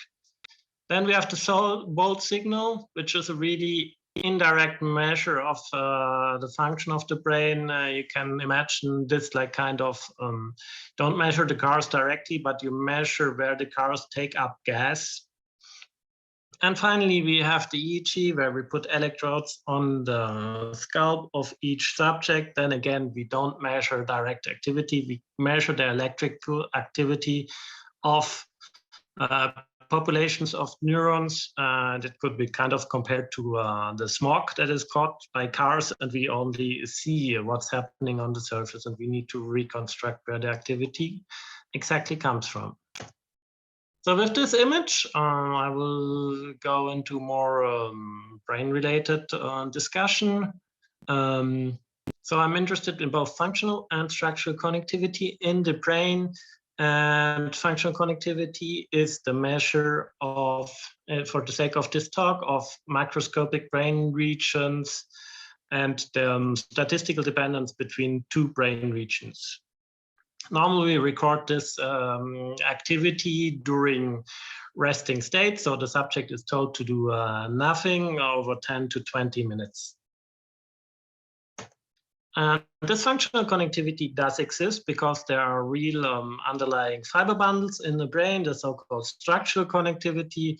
And again, we can measure this, as I said, with diffusion MRI. So that's the basic idea of my research, to take both EEG, which we can record at really good temporal resolution of 1 millisecond, functional MRI, where we have lower temporal resolution of seconds, but a really good spatial resolution of 3 millimeters. And finally, we can measure using tractography or diffusion MRI, we can measure the fiber bundles also as a resolution of 3 millimeters or a little bit above. This then in my framework that I'm proposing, you can use to reconstruct the signal into one brain atlas. I won't go into details for the sake of this talk today, but when you take the statistical dependencies between different brain regions, you can construct a brain graph both functionally and structurally. For the EEG, you can even do this on different frequencies. And what you get then mathematically is a connectivity matrix that you can see here, where each dot in this matrix signifies the connectivity strength for the chosen modality between a pair of two regions. And the idea is really, if I go from fast milliseconds dynamics to slow structural organization of the brain, I get a better picture of what's going on in the brain. So what I want to talk about today is, first, I will talk a little bit about the replicability of EEG-fMRI connectivity. Then I will talk a little bit about EEG-fMRI and diffusion MRI. And finally, I will show how this can be used to better understand epilepsy. So the general idea is for the EEG and fMRI, is that we're kind of measuring the same thing. And what I want to start with is not talking about diffusion MRI, but only about EEG and fMRI, which is recorded simultaneously inside an MRI scanner. So you would put the subject with the EEG cap in the scanner, and then you start recording. Of course, because of the magnetic fields, you will have some problems that you need to correct for. Mostly that the measuring gradients of the MR machine will induce a strong electric signal on top of the EEG. But more or less this has been solved now, so you can reconstruct an EEG signal, and then using source reconstruction in the EEG, you can reconstruct your EEG signal in the same space like the fMRI. And what has been shown by several groups now is that when you use those kind of connectivity matrices in a really sparse brain model of 70 to 100 regions, you can get a really good correlation between, not a good correlation, moderate correlation between EEG and fMRI connectivity. So the first study I wanted to present today that we did in spearheaded in Geneva, but also with old data that I worked on in the US, was to compare if we take different scanners from 1.5 to 3 Tesla to 7 Tesla, and also different EEG cap layouts using 64 or 256 electrodes, if we can reconstruct this moderate correlation between EEG and fMRI connectivity. And what we have shown is that this is indeed the case. So what you can see here is the beta the correlation between beta connectivity and fMRI connectivity for 1.5, 3 Tesla and 7 Tesla scanner. The best result you can get if you average all 74 subjects together. So I think there's still space to improve this a little bit. But what you can basically see is that across all the scanner setups, you kind of get the same result, which is a nice result. So that's the first conclusion, that yeah, when we go into the scanner and we compare EEG and fMRI connectivity, we can indeed use this and compare these two modalities to each other. So the next question I had was basically, okay, we established this connection between EEG and fMRI, but what about the underlying connectivity, structural connectivity, which should kind of depend on the statistical dependencies of my functional connectivity? as I would expect that if there are more connections, structural connections between two brain regions, I would also expect that the signal resembles more to each other. So this is the first idea. So the one question was, how does EEG and fMRI resemble to diffusion MRI? And is the EEG and fMRI information we can measure in the healthy human brain, is it the same, or can we also extract complementary information that cannot be extracted from fMRI or EEG only? And what we were, so that's the basic idea. Again, I have my EEG, fMRI activity. I project this into the atlas. I calculate my statistical dependency, but now I'm comparing this. I'm trying to associate those connectivities to my diffusion MRI signal, which is like reconstructing the water diffusion across those white matter fiber bundles.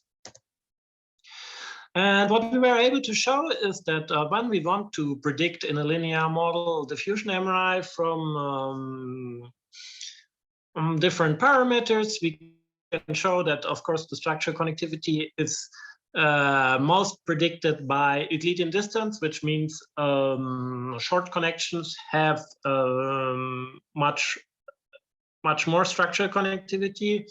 Then it's further predicted by interhemispheric connections and by fMRI connectivity, but also by delta EEG connectivity, and also by interactions between intrinsic connectivity networks and the EEG signal.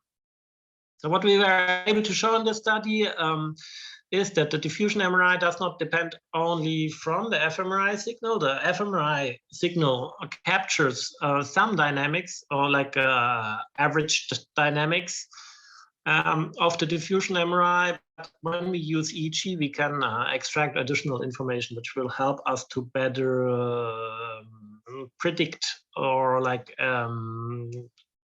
predict the relation in a linear model of diffusion MRI connectivity. So that's just to explain the basic framework I'm interested in. And now I want to apply this to epilepsy. So the epilepsy is a dynamic network disease.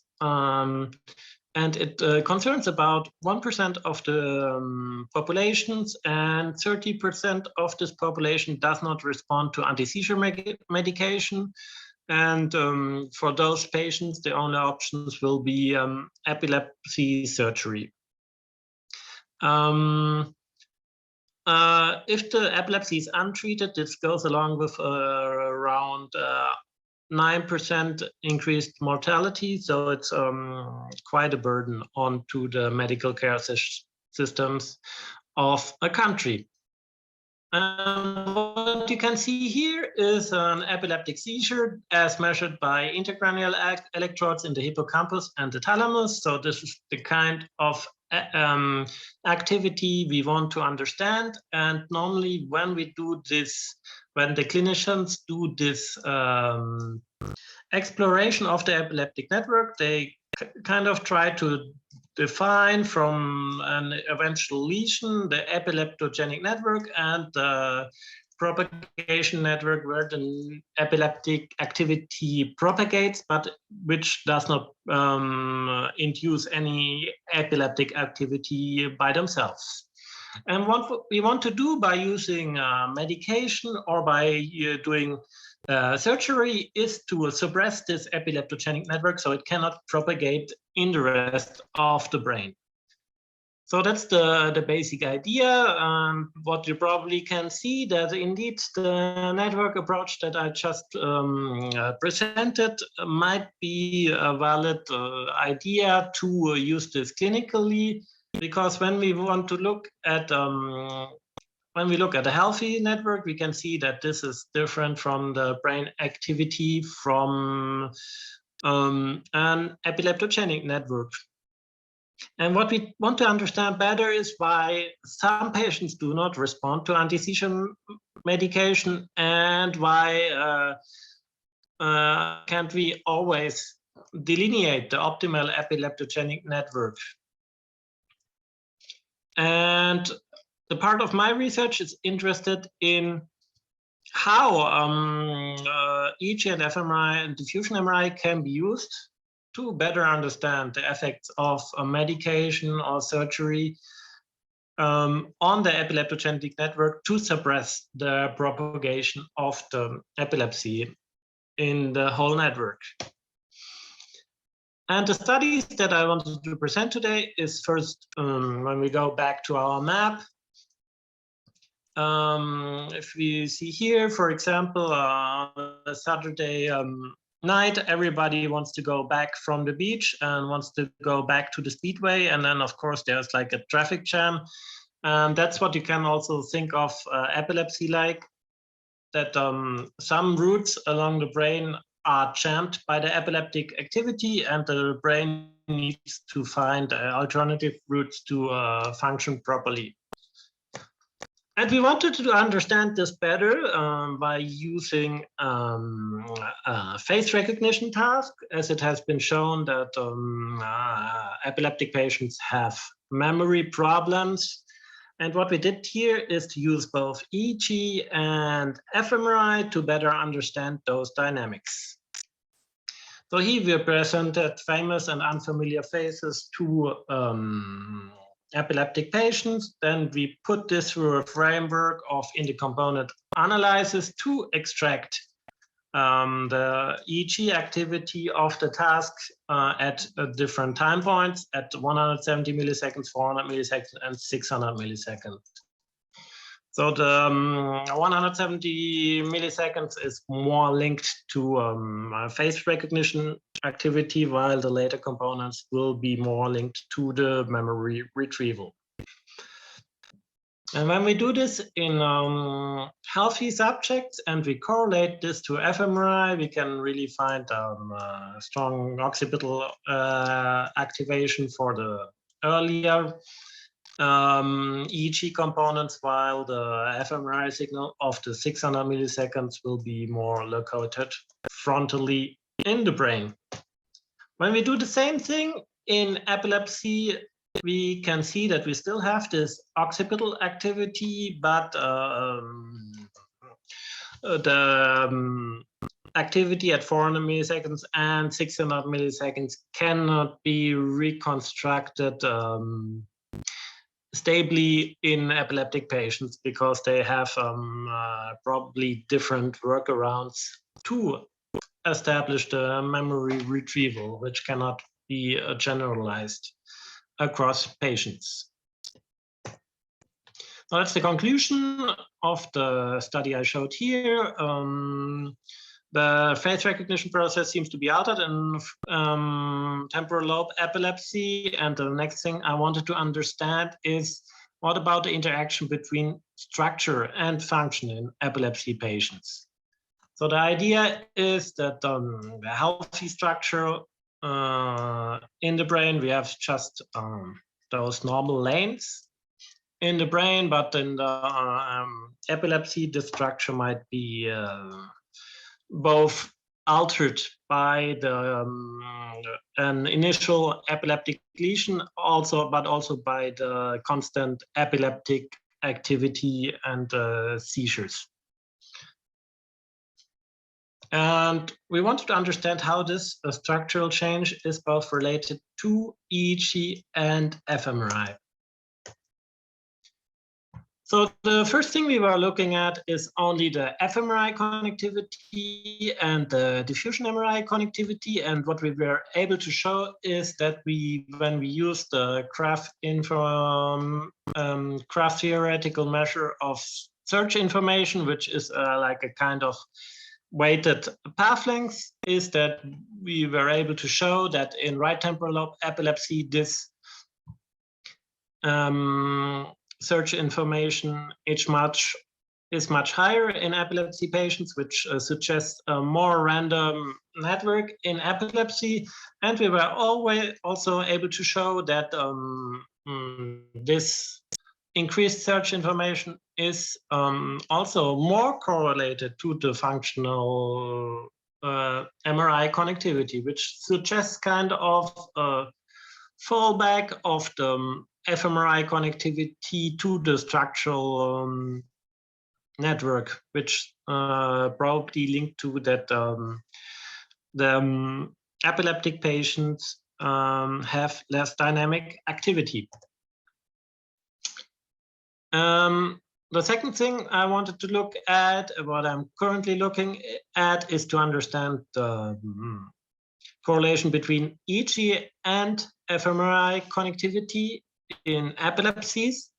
And what I've been able to show now is that in right temporal lobe epilepsy, EEG and fMRI seem to be linked more in right temporal lobe epilepsies than in healthy controls, but they are linked the same way in left temporal lobe epilepsies.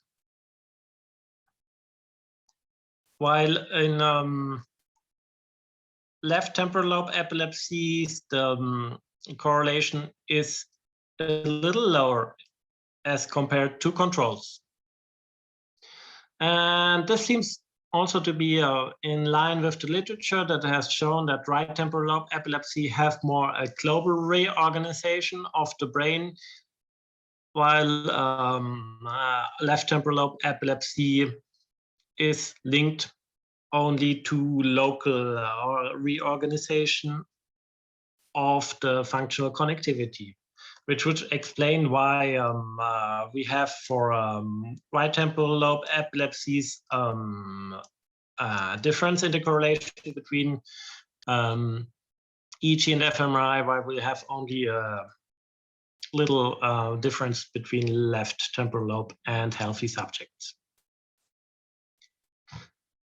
So those are the conclusions of the study I wanted to present today. The visual pathway seems to be altered in right temporal lobe epilepsy, and the structure and function seem to be closer in right temporal lobe epilepsy, as well as the EEG fMRI, which is closer, but not in left temporal lobe epilepsy.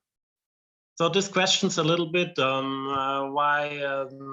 why is this the case? Is there less dynamic function of the epilepsy patients, or is there like a general shift of the different networks? How does left and right temporal lobe interact with each other? And the next thing I really want to understand is to how is this whole network we can observe in epilepsy linked to the medication, because now all the patients we're recording have both epileptic medication, but they also will have a functional connectivity effect from the epilepsy.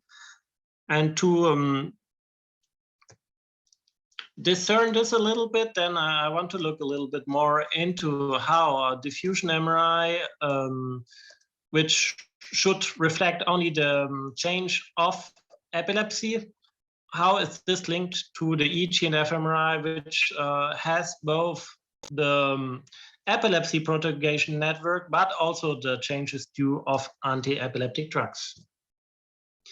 So yeah, I hope I was able to convince you that this could be an interesting framework to look at epilepsy and to use this clinically to better define the epileptogenic and the propagation network, and maybe use this as a clinical marker to predict if patients respond to epilepsy or if they will be good candidates for surgery. And with that, I want to thank you. I want to thank all my collaborators around the work. And I want to thank Illia again for the invitation. And I'm happy to have your questions. Great, thank you. Very huge, complex study and very interesting. So the first question, how does this study applies for generalized epilepsy? So when we have not localized but generalized epilepsy in the brain. I have not looked at this at all. I mean, there's some collaborators working on that. So the problem with, I'm more focused on, so where we're working, we're more focused on patients which are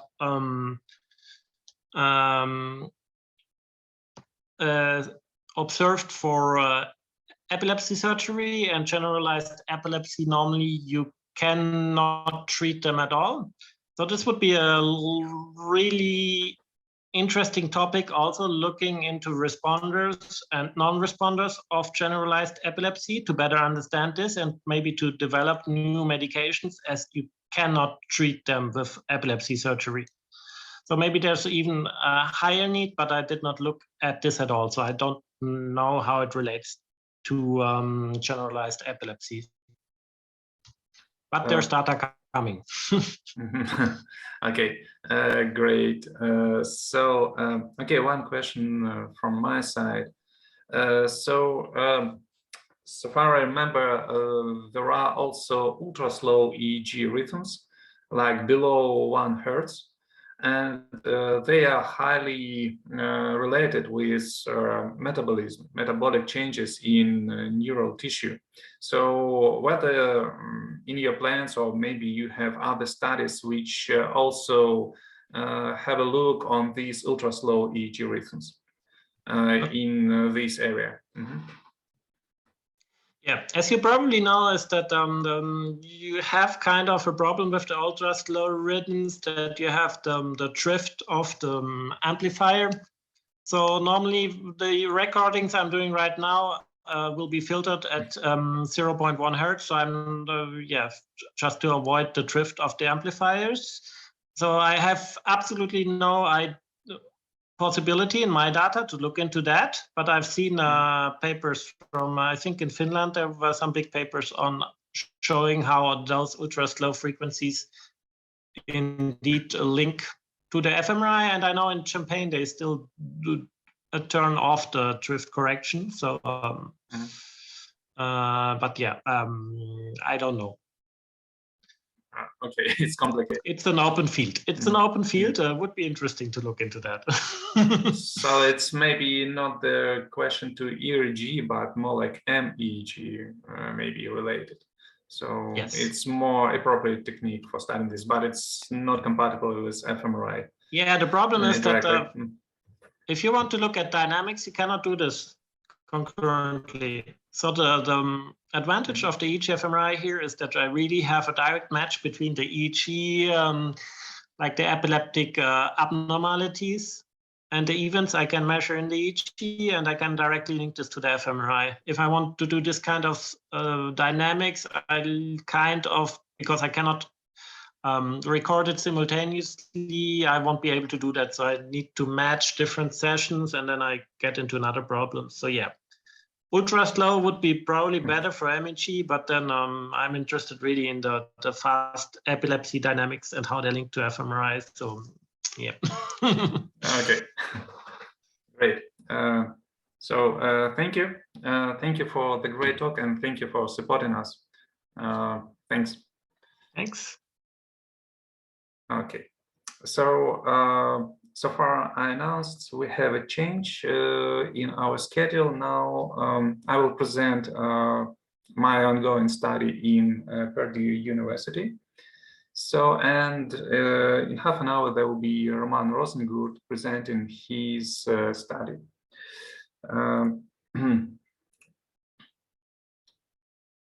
So.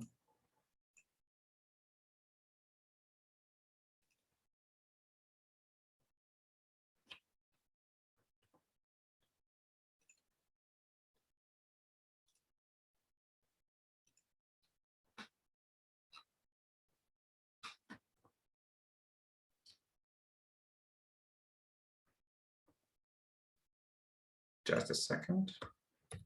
Yes. So, dear colleagues, can you see my screen?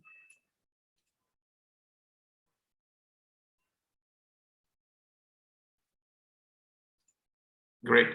Thank you. So our study in which is a part of or which is sponsored by ongoing Fulbright grant, is about how working memory correlates with prosocial behavior or prosociality.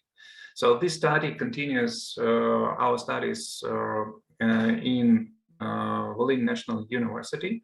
We conducted maybe for 8 years, and also continued the study which was conducted previously as my previous Fulbright grant at Urbana-Champaign at University of Illinois.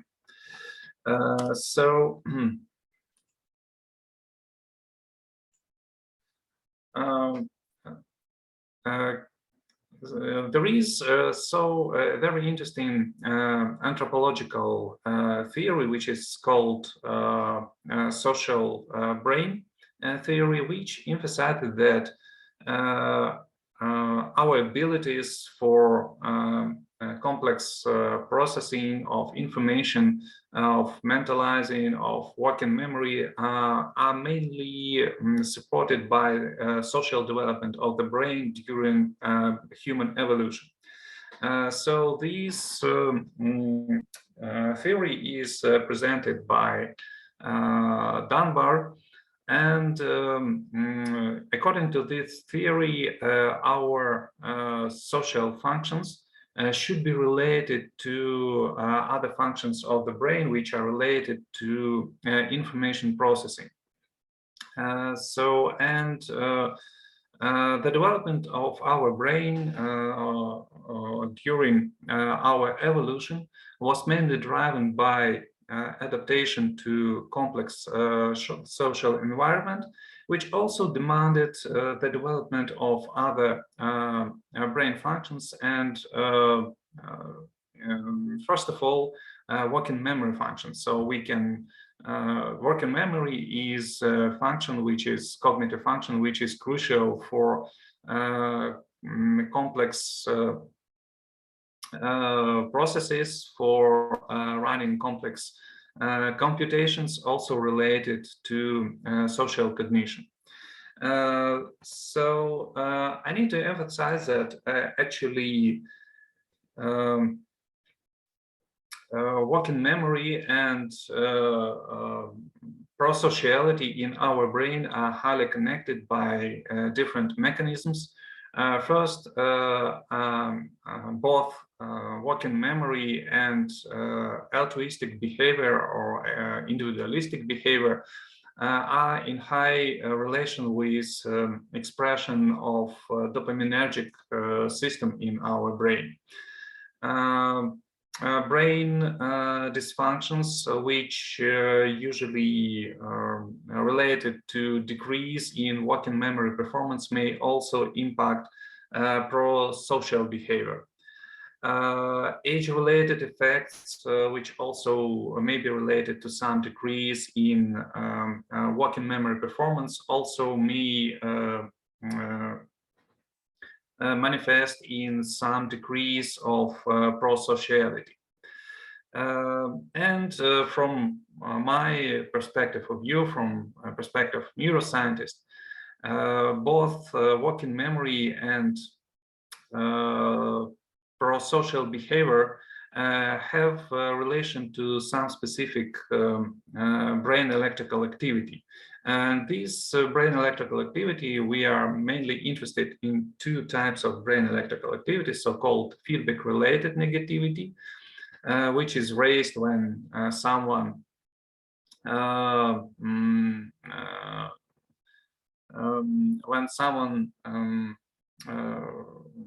overcomes social norms, and the brain activity, which is called P3, it's a type of brain electrical activity which is usually related to categorization process in our brain, and is considered to be highly related to the processes of working memory. So both these types of electrical activity are usually associated with specific brain areas. It's actually the same area, which is anterior cingulate cortex area. So to test our hypothesis that brain that working memory performance is related to prosociality, we used several tests, actually several conditions. There were 4 conditions, 2 conditions for testing prosociality and 2 conditions for testing working memory performance. As for prosociality, we used a well-developed and well-studied conditions, which are called ultimatum game and dictator game. So dictator game is a condition when a person has some amount of money or is given some amount of money. In our case, it's like $10. And this person, who is called proposer, has to split this amount of money between himself or herself and other person responded. So it's a kind of behavior of sharing some amount of money, sharing for nothing, so it may be more or less altruistic. And the same condition, which is ultimatum game, is similar to dictator game, but in ultimatum game, responder may accept or reject proposer's offer. And if the offer is rejected, then neither proposer nor responder receive any money. So if dictator game is a game of pure sharing, then ultimatum game is a game with some feedback from responder. And responder may punish proposer for unfair offers. If, for example, proposer shares like or make a split 9-to-1, keeps $9 and give $1 to responder. Responder may consider this offer to be unfair and may punish by rejecting the offer, may punish the proposer. So both these conditions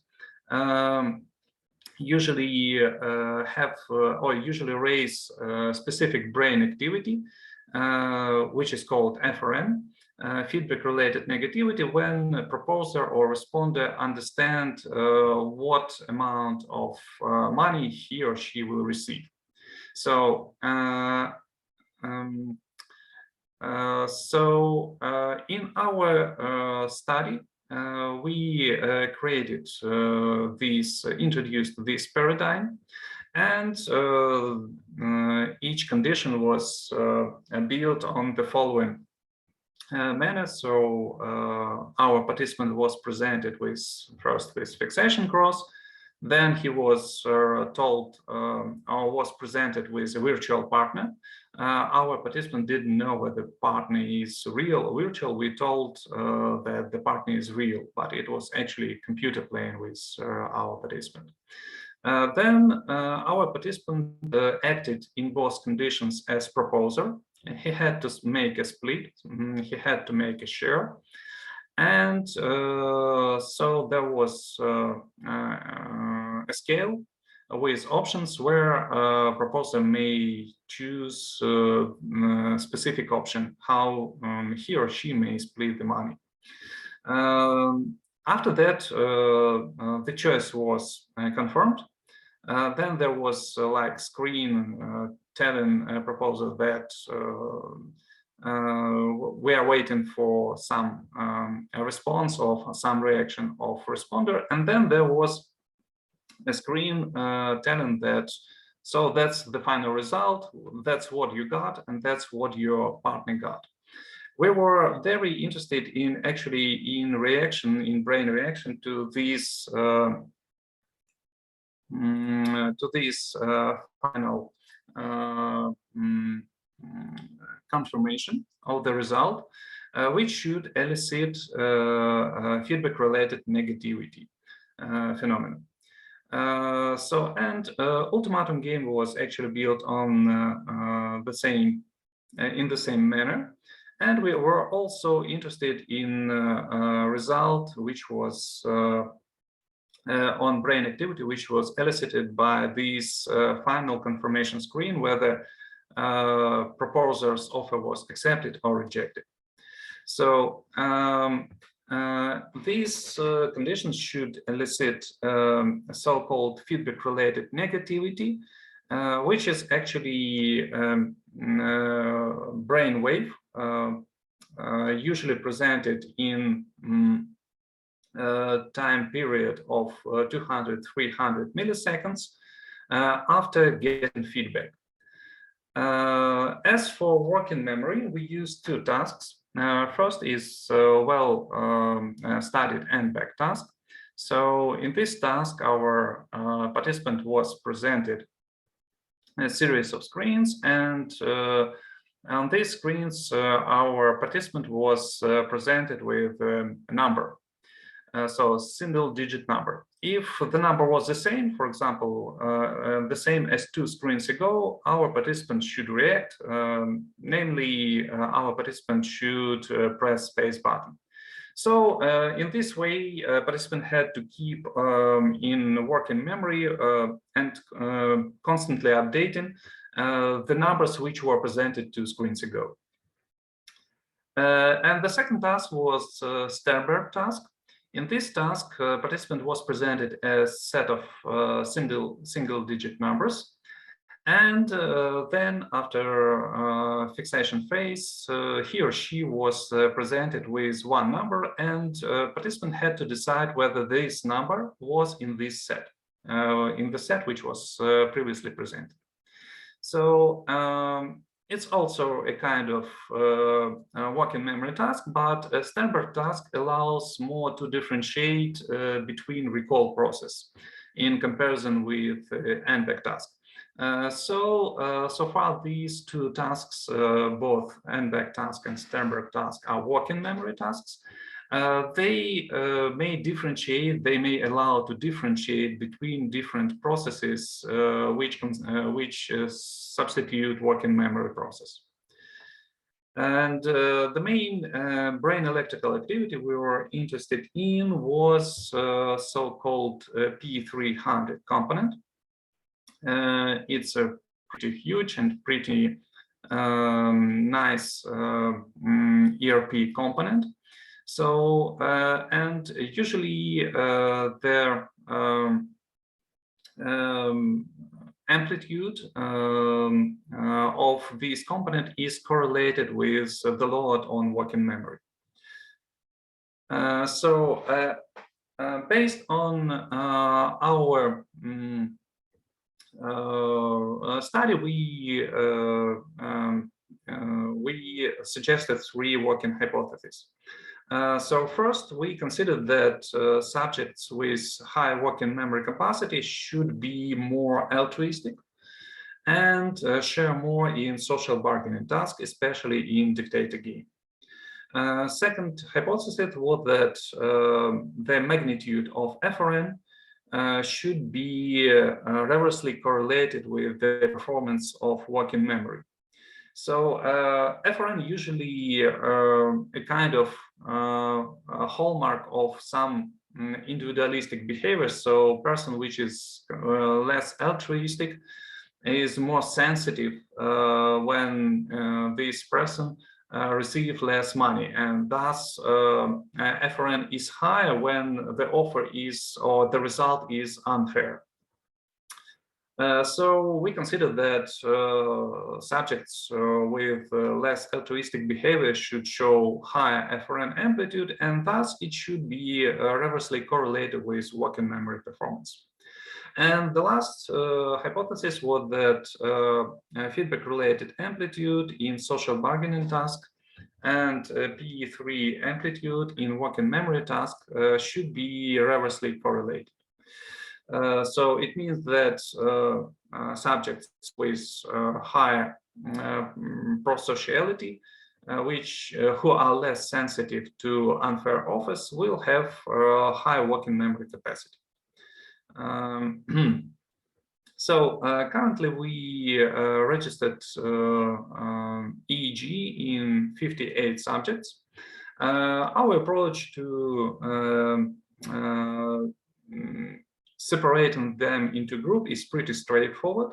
So we just checked the amount they shared during ultimatum game and dictator game in total, And the upper 50% we consider to be altruistic, they shared more.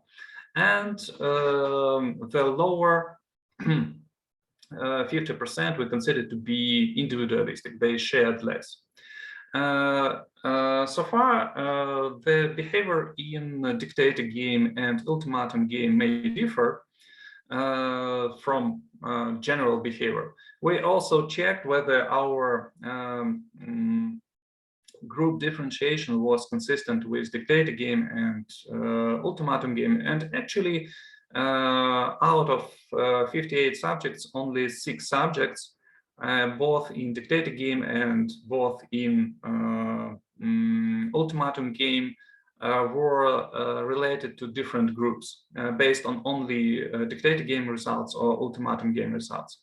That means that differentiating subjects based on total amount of money shared during both games is pretty reliable. And we may go with this definition of altruistic subjects and individualistic subjects. So anyway, what we found was that correlation between sharing and performance in working memory tasks was most interesting, was most sensitive when participants played ultimatum game.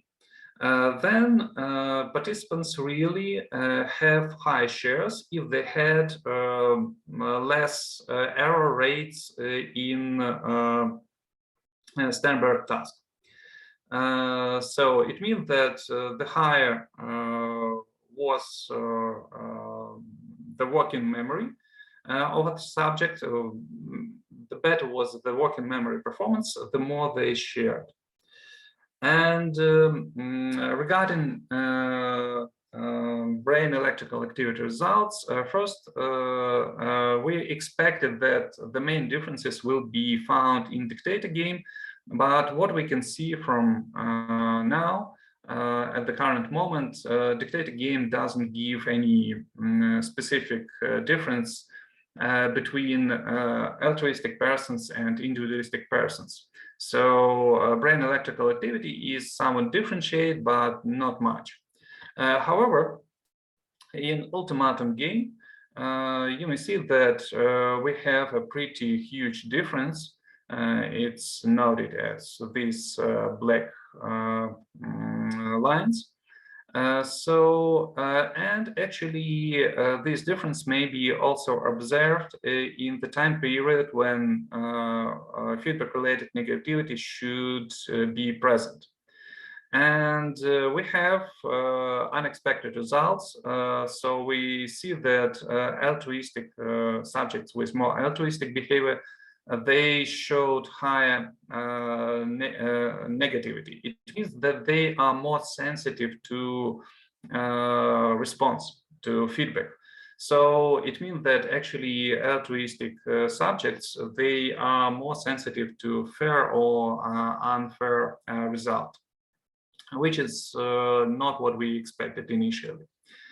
As for working memory tasks, Sternberg tasks showed better results, which can be better interpreted, and really altruistic subjects showed higher amplitude of P300 component, which also can be interpreted that they have higher load and higher efficiency in working memory performance. So it means that more sensitive subjects to fairness, subjects who are more sensitive to considering fair or non-fair offer, have higher performance of working memory. So as for n-back task, the difference is not so prominent. And however, it is still present, but this difference is can be observed on later stages of stimuli processing. And that means that during this time period, different working memory mechanisms are involved. You may see that in case of end-back task, the difference is reversed in comparison with start-back task. And it means that actually these two tasks, they may have different load on working memory processes in different way. And these processes are different for altruistic subjects and individualistic subjects. So that means that different processes which substitute working memory, they run differently, and they have different sensitivity to prosociality type of a subject. So that's actually our conclusion. And that's all. And thank you for coming. Thank you for supporting us, and stand with Ukraine. So thank you. Please, your questions. A suggestion for future studies to test the hypothesis about social behavior supporting better working memory performance in individuals high in psychopathic traits. Usually it's a pretty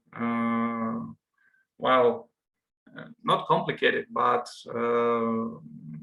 a common question which is usually present when we give a talk about working memory and prosociality type, that there are different features. It's not only psychopathic traits, but these may be some attitude to risky decisions, some other specific features of social behavior. It's pretty interesting, but it's pretty hard because actually in this case we need to take into account a lot of different social traits. It makes sense. I just want to say that we also asked our participants to respond whether they have some type of autistic spectrum disorder, whether they were diagnosed with depression, and whether they use some medication. So it's also a pretty important feature which may impact social behavior and as well as working memory performance. But currently we haven't processed these results yet. I hope that next year on Brain Awareness Week, I will present these results in more robust manner and with more interesting details. Thank you. Any other question?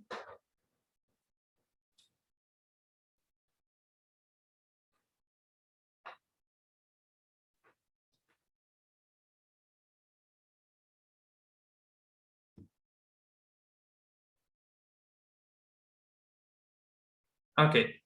Roman Rozengurt should join us in a few minutes, and I suggest to make a break for 5 minutes and then return to our mini conference.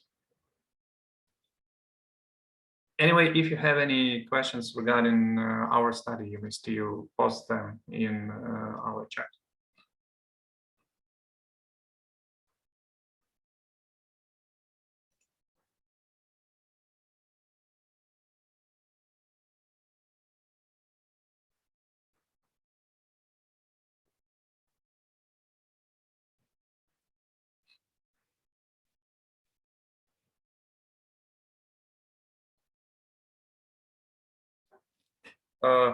So we have Roman here. Hi. Nice to see you, and nice to see you in good mood.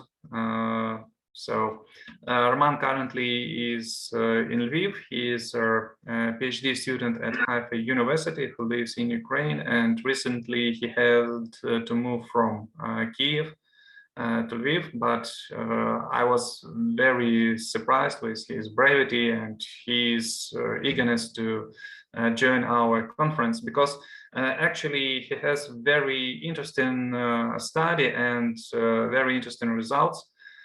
These results were collected, this data were collected in our university, in Volyn National University. So we have a joint study with Roman, and the study is related to mechanisms of memory consolidation. And actually, the approach is very specific. So we used neurofeedback, which mimicked some types of brain electrical activity during slow sleep. So Roman has other studies which are related to this interesting topic. So Roman, your word. Thank you, and thank you for joining. Okay, thank you. Actually, Ilya told half of my presentation.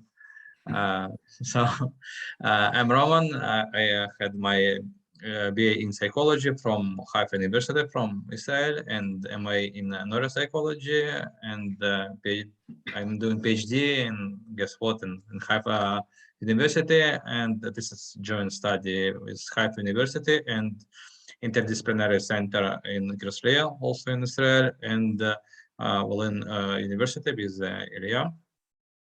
So I will do share screen.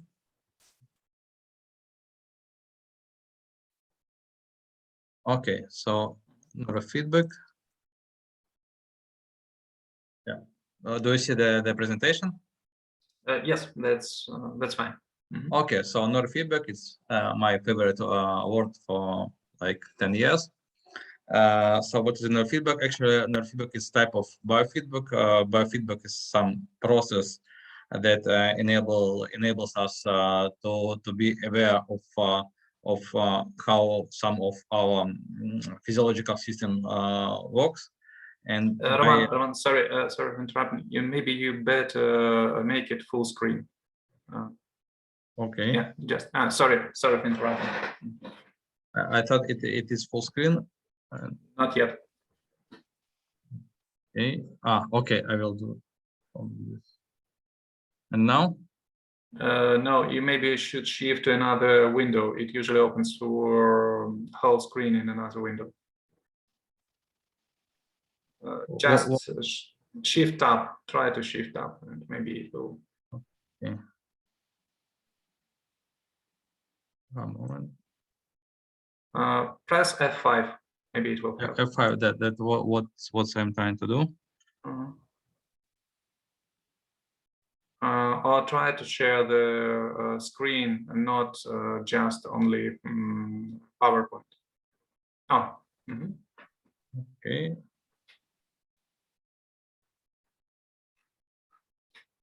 One moment.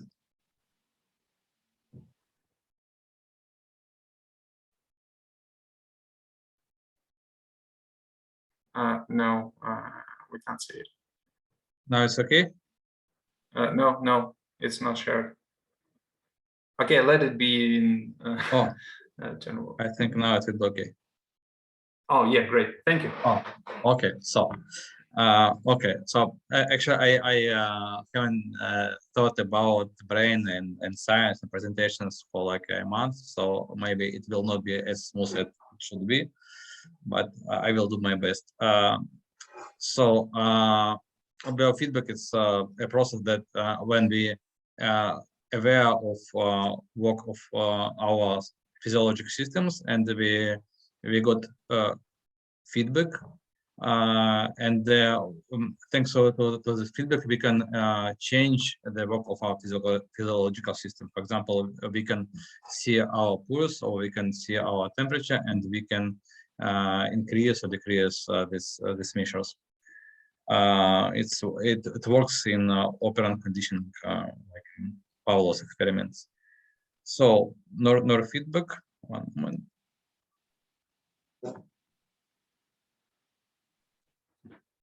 So neurofeedback is actually an application of biofeedback, but the system that we work with is our brain. Usually we talk about the electrical activity of the brain, about EEG. So sometimes it's called EEG neurofeedback or EEG biofeedback or EEG feedback, different names, but this is all about the same. We can see the activity of our brain and we can change it. So probably you know what is EEG, and there are several main types of EEG waves. Actually, we can measure one wave from the scalp, and we can analyze it with Fourier analysis and to divide it to different types of waves. We have a beta wave that is very fast and short, and usually we see beta waves when we awake and when we concentrated, when we are doing something. The alpha wave is more slow and long, and also awake wave, but it's like relaxed wakefulness or starting of the sleep. Theta waves prevalent during non-REM sleep or in deep meditation, and we have delta. It's waves of very deep sleep. So this is how it looks on the screen when we measure the waves from different electrodes. The common use of electrodes is 1020 system, and 19 electrodes that are distributed all over the scalp. So we can see not only the type of the wave, but also from what cortical area this wave produced. Yeah, so by using neurofeedback, we can cause to the patient or to the participant in the experiment to be more relaxed, or to be more concentrated, or to be more aroused, depends on what we want and what way we are working with. Okay, this is how it looks in real life. So we can see here that there is an amplifier that is connected to the scalp. And the EEG activity on the scalp is very, very weak. So we need amplifier to make it stronger, to record it stronger, and to deliver it to the computer. And then we can see the waves on the computer. Okay, and there is a neurofeedback loop. The specific software transforms the EEG signals to some video, so the subject can play game or can see the movie, and the game or the movie is dependent on his own EEG waves, and we can define what wave we are working with, and the feedback should be accurate. Okay, there are a lot of clinical application of neurofeedback. This is not full list. The most common is ADHD. Around like half of the kids diagnosed or complain on ADHD, and neurofeedback may exchange the medical treatments. But as a scientist, as a researcher, I wanted to use neurofeedback as a research tool. If we can change different types of waves in different electrodes, so we can actually use it as a manipulative research tool, and to see how the change in different waves can change the performance or cognition or psychological state. So our research, as Illia told, our research related to the long-term memory, specifically to consolidation and the formation of long-term memory. Memory consolidation is a process that stabilizes a memory trace after initial encoding and form into some long-term neural trace. And a lot of studies found that this process is highly dependent on sleep. So there is some information, some encoding, and the short-term memory is formed. And after sleep, the long-term memory appear, and we can see delayed gains in performance in memory after sleep without additional training or encoding. And actually, I based my paradigm on studies of Avi Karni from Haifa University. He worked with procedural memory with a well-known finger tapping task when the participants should learn specific sequence and repeat it very quick and accurate. And I found that these delayed gains in performance, like 10% or 15% improvement after a night without additional training, but only in the group of people that actually sleep. So my question was, can we prove memory consolidation without falling asleep, because we cannot fall asleep every time we learn something? And it is also interesting at which point in the sleep cycle occurs memory consolidation, and what are the neurocorrelates of this process. So our best candidate was EEG theta waves, firstly because theta is prevalent during non-REM sleep, and there were found also correlation between theta and improvement after sleep, and theta is also some character of deep meditation with improvement in cognition and the psychological state of. And we also know that source of theta is hippocampus. Hippocampus also known as a region of brain that is responsible for learning and memory. So the hypothesis that by altering theta ratio, we work with not with poor theta, but with theta beta ratio, because the beta is like the opposite of theta. Usually when beta rises up, theta go down, and vice versa. So the hypothesis that changing theta beta ratio with neurofeedback will improve performance on memory in different memory domains. And we started with procedural memory. We used a paradigm that is very similar to the paradigm that was used in sleep studies. It was again finger tapping task, and it was the one test was before any training, and then it was motor training, and the test after motor training. And after second test, there was neurofeedback training. Neurofeedback training, it means that one group increased theta waves and another group increased beta waves, and the control group got some sham feedback. So they didn't change their EEG waves. So we can see that there was improvement of around 10% in theta group, but not in other group.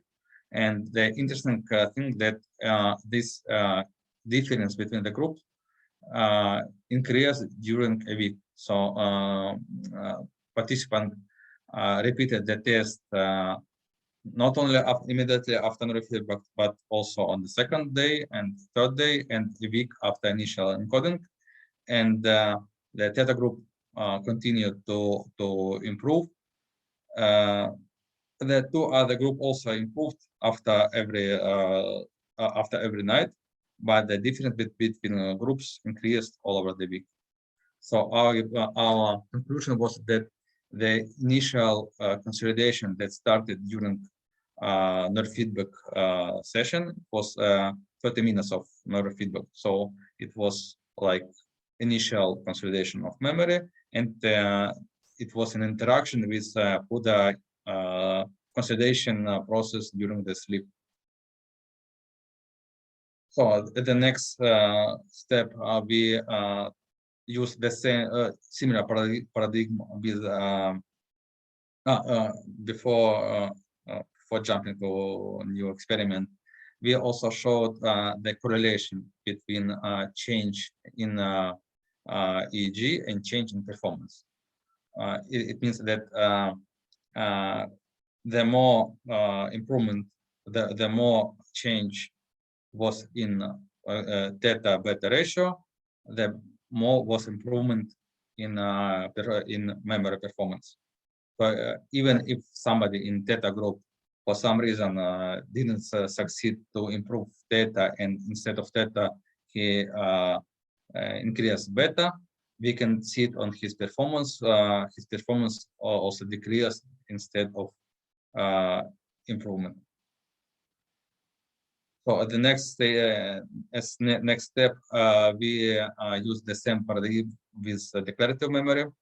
The participants saw 30 pictures of ordinary objects, and then they passed through the free recall test. And after the first test, they passed through neurofeedback. Again, one group increased theta beta ratio, and another group decreased theta beta ratio, and a control group haven't got the feedback. So we can see the graph that there was improvement in theta group immediately after the feedback, and some kind of small decline in beta group and in control group.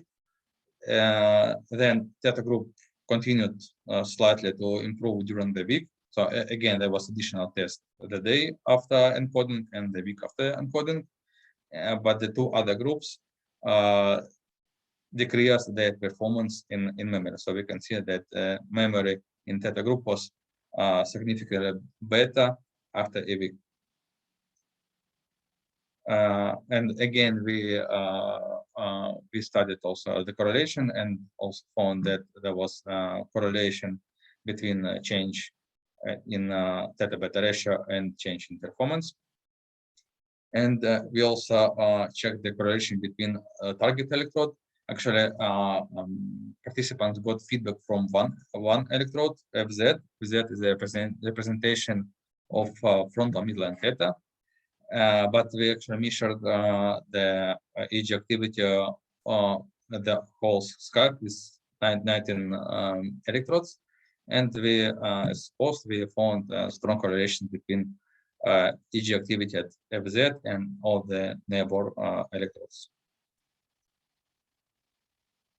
And the recent study that we do together with Illia and his laboratory of neurophysiology of aging, we wanted to use some kind of real life experience, but it is difficult to create real life experiments in the laboratory. So we used a movie as the most real life experience that we can reach.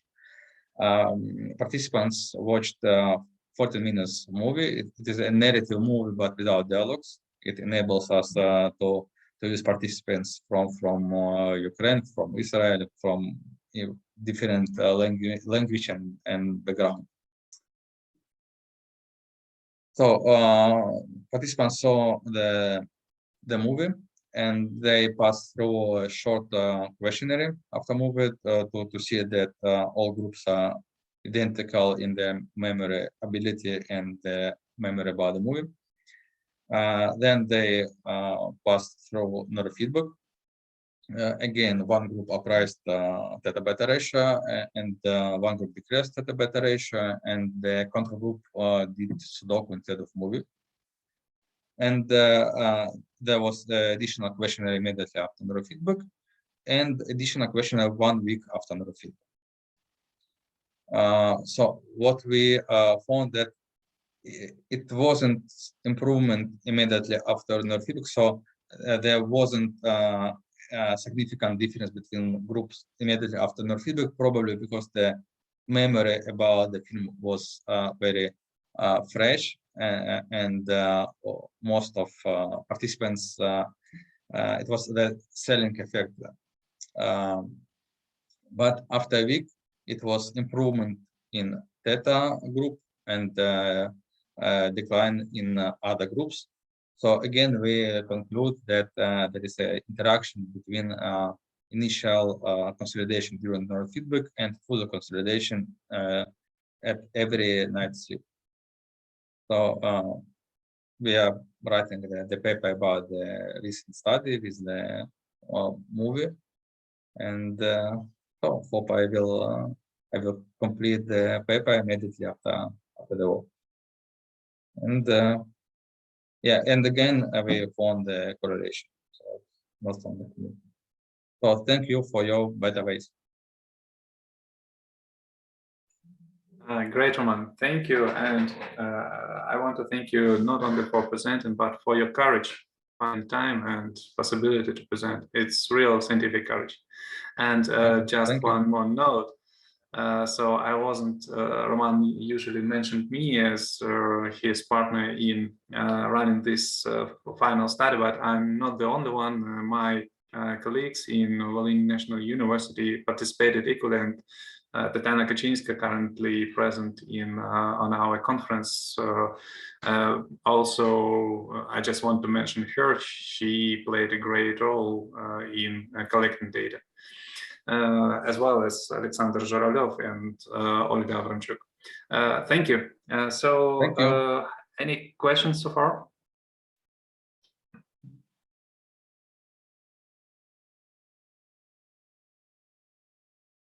Roman, just want to make it more clear. So after for the last study, after neurofeedback training, the number of correct responses was even higher than immediately after the recording, EEG recording. So it looks like it was similar because both questionnaires was very close to the cinema, and I think as humans we supposed to remember a lot of details from some kind of real life experience. So the number of correct answers was similar in the first and two tests. And but the directions after a week was different. While theta group improved the memory, the two other group declined the memory. I'm just talking about the correct responses. Yeah, it was similar. The percentage of the correct responses was similar at the first and second test.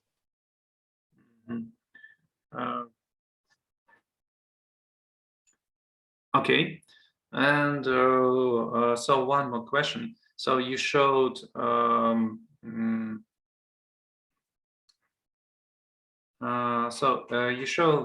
specific potential distribution over the scalp for your previous study. What we should expect? What type of potential distributions? So far I understand it's a distribution of activity of specific rhythm, correct? Yeah, it's the distribution of. It means that the electricity EEG activity on the specific electrode will be similar to the EEG activity on the closed electrode. It's the application of it's more clinical. That's scientific. In clinic practice, there are a lot of discussions also where to put the electrode, for example, for ADHD. Should it be FZ or CZ? And this distribution showed that it not really matter. So if it won't be very accurate on this place, that it will be 1 centimeter left or right, it will be the same EEG. I just want to ask you whether you expect that so for this consolidation of episodic memory study with this movie which we have run with you, so we used CZ electrodes for feedback signal. So whether you expect that this selection of this site was the optimal, or some other site would be more optimal for improving, for consolidation of trace of episodic memory? It's a good question, because we actually don't know what happens inside of the brain. We just measure the EEG from the scalp. The logic the logic for choosing this electrode was that it represents the frontal, middle, and theta, and there were studies that show that frontal, middle, and theta is related or correlated with hippocampus theta. Yeah, the studies was from animal studies with electrodes inside of the brain, and showed the correlation between hippocampus theta and frontal, middle, theta.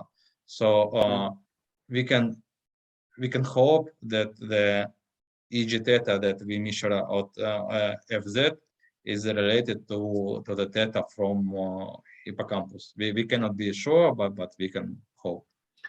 That's because actually I was presenting on specific brain electrical activity, and FRN, the feedback-related negativity, is considered to be also of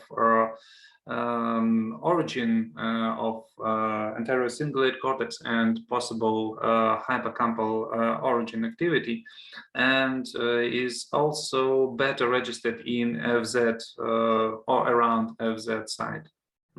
That's why I was asking. Okay, thank you. Thank you. So, any other questions? Okay. So thank you, Roman. Thank you for coming. And, thank you. I hope you will have a good day soon. Yeah. Okay. And bye. So our next presenter so is Leonardo Bonetti. Leonardo, nice to see you here. Thanks for coming. So may we start with your presentation, or you should still have like 5-10 minutes? Well, as you prefer. It's fine for me if I start now, if that's good for you. Great. So Leonardo Bonetti is affiliated to few institutions, and I know him, or I get acquainted with him virtually as a co-worker of Aarhus University, but his main affiliation is University of Oxford. So thank you for coming, and Leonardo will present a talk about brain dynamics of temporal patterns recognition. So your word. Thank you. Thank you very much, and we'll just share the screen. Should be able to see it and also to hear me. If that's not the case, just let me know. So, everything is fine. Mm-hmm. Okay, great, thanks. So yeah, thank you very much for inviting me here today, and for organizing this in these very difficult times. And yeah, it's a pleasure for me to be here. And as you said, as you mentioned, I'm going to talk about this brain dynamics underlying recognition of temporal patterns. So first, let me give you a brief overview of the talk. So I start talking about temporal patterns and just trying to explain what I mean by temporal patterns, or temporal sequences, as sometimes they are called. And then I will present one of our latest studies. This is a study that I collected the data in Aarhus in Denmark, and now I analyze the data here in Oxford, in the new place where I am now. This is a study that combined together magnetoencephalography and magnetic resonance imaging, and it's quite a large study with 83 participants. Finally, I will draw some conclusions and future perspectives about it. So starting from the temporal patterns or temporal sequences, again, sometimes they are called, what I mean by them is patterns where meaning emerges from the combination of the single items of the pattern over time. And what is important to keep in mind is that such items may be meaningless or may have a different meaning when taken alone, and also that if you combine in different orders these different items, you give rise to different temporal patterns. And there are several examples of these temporal patterns. One very good example that we normally use is music. Like, for instance, in this case, as I'm showing you now, we have 3 musical patterns, as you can see.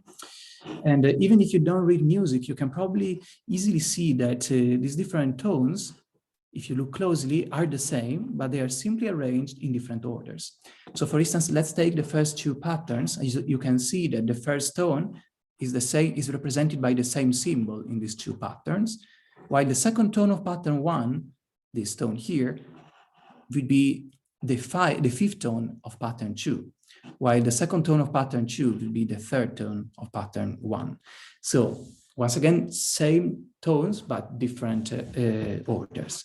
And you will hear now that just by doing that, the perception of these musical patterns changes a lot. And therefore, also when we memorize and we recognize these patterns, what happens in the brain is quite different. So we'll just play these examples for you.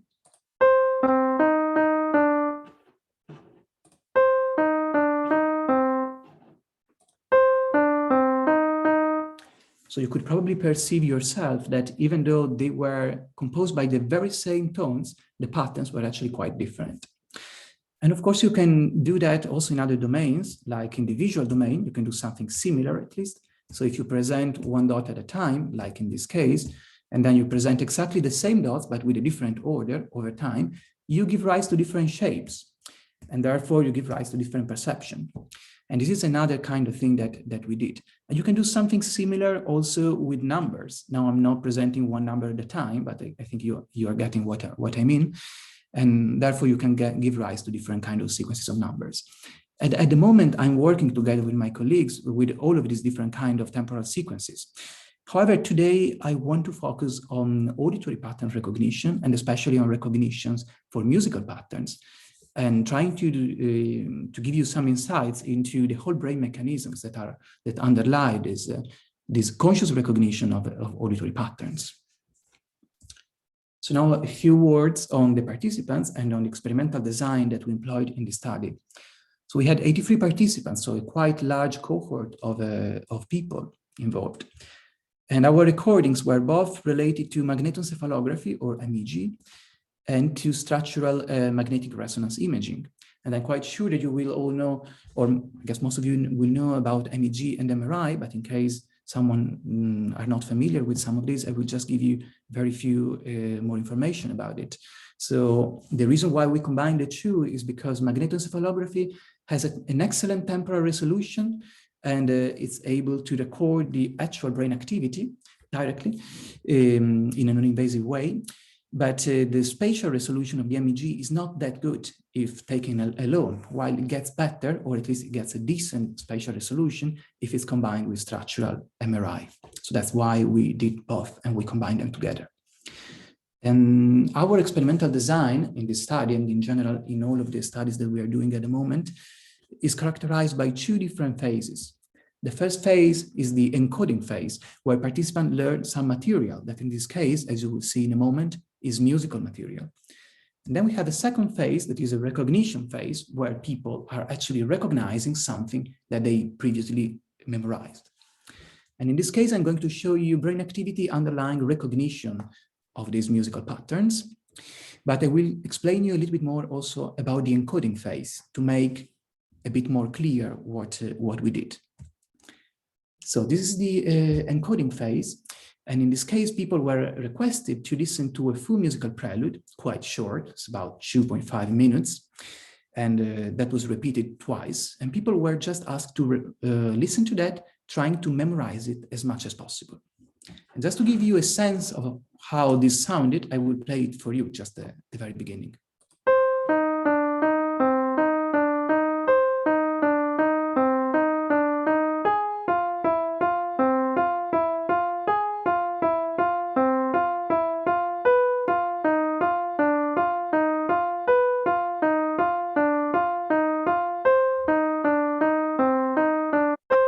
And so forth. So that was the encoding part. People listened to that, trying to memorize it as much as they could. Then we have the second part, so the recognition part, which is the most important part for this specific study and talk. which was an old new paradigm that was related to these musical memorization tasks. So what we did was extracting some musical melodies from the piece that they previously learned. Those musical melodies were labeled as old or memorized.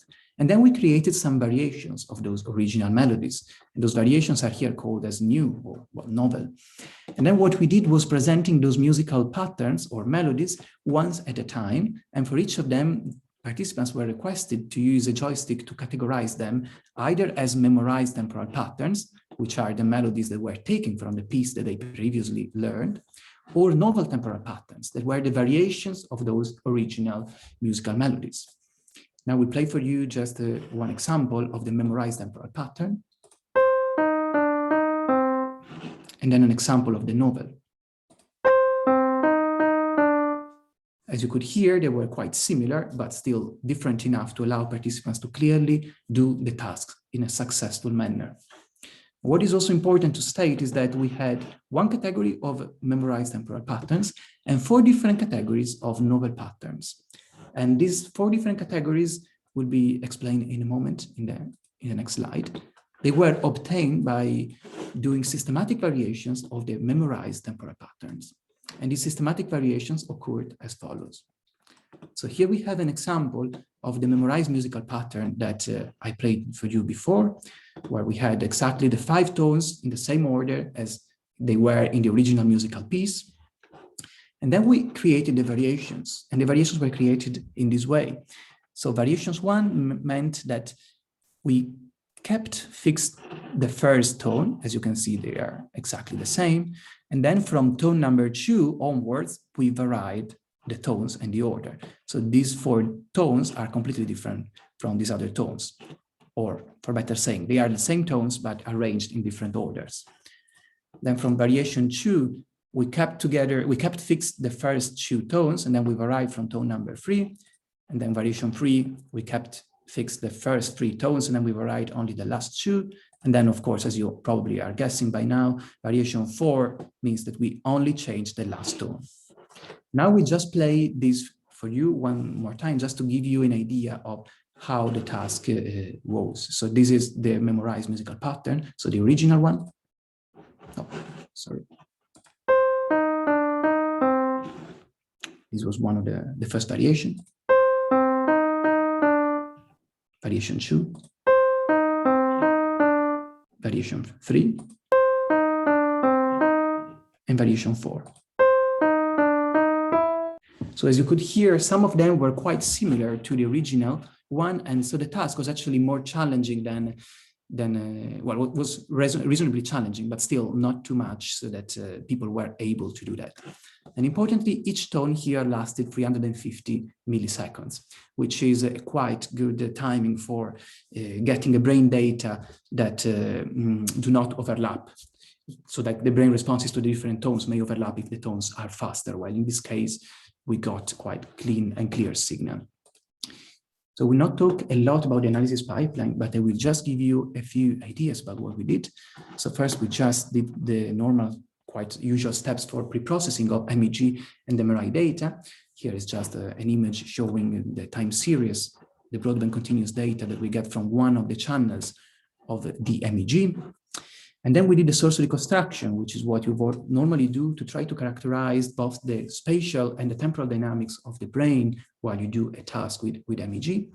And this, without getting into too much details, but just to give you a sense of this, in case you're not familiar with this technique, first you do a co-registration between the MEG data, here represented by the sensors in red, those are the MEG channels, that are co-registered with the actual brain and the scalp of the person.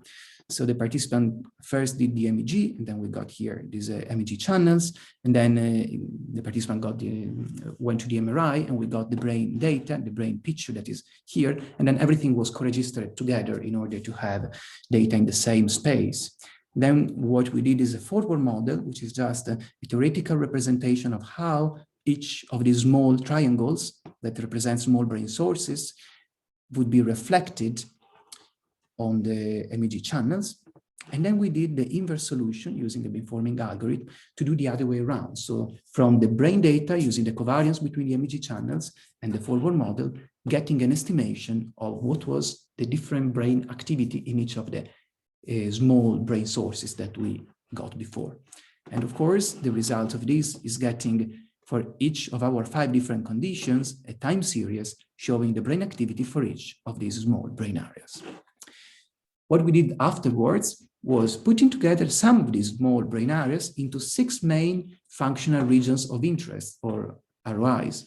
And this is done because there is a lot of redundant information otherwise, that if we just make computations slower and less clear.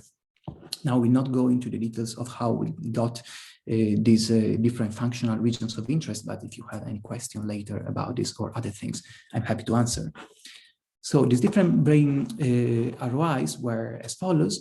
So first, mainly in the left hemisphere, this brain region where you can see a lot of hippocampal areas, and then inferior temporal cortex, some insula, and also orbitofrontal cortex.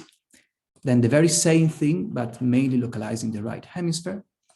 Then we had a region of interest comprising the medial part of the cingulate, as you can see here, bilaterally.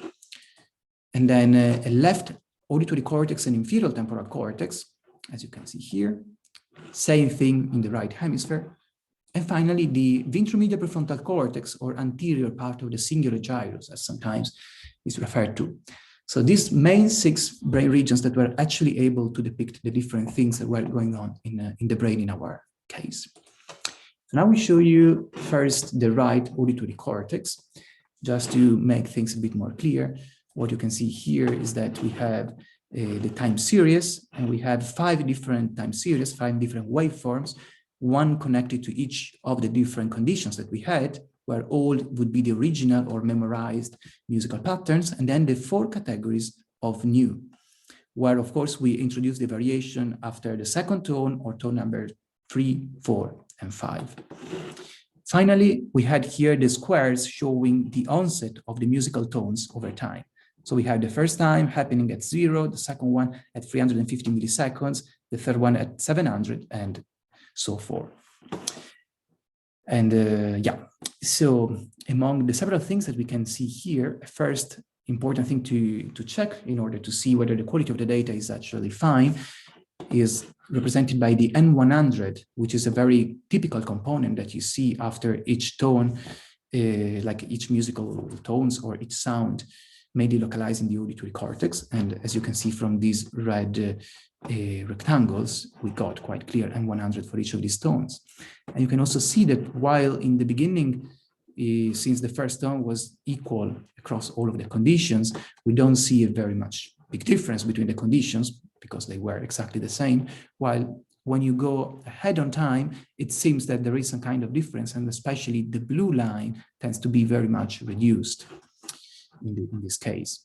The other thing that is quite relevant to observe is that after the second tone, we see another component, this one up here, that seem to have a different behavior for the different conditions. And especially what is interesting here is that after the second tone, all the conditions were exactly the same apart from one, which is the red condition, where basically we introduce the variation of the sequence from the second tone.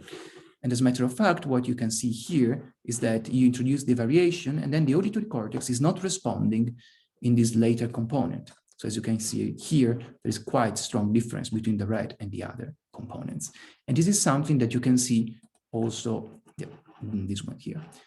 And you can see that also afterwards. So for instance, in this case, for the black one, which correspond to when we introduce the variation after tone number 3, and so forth for the yellow and for the light blue one.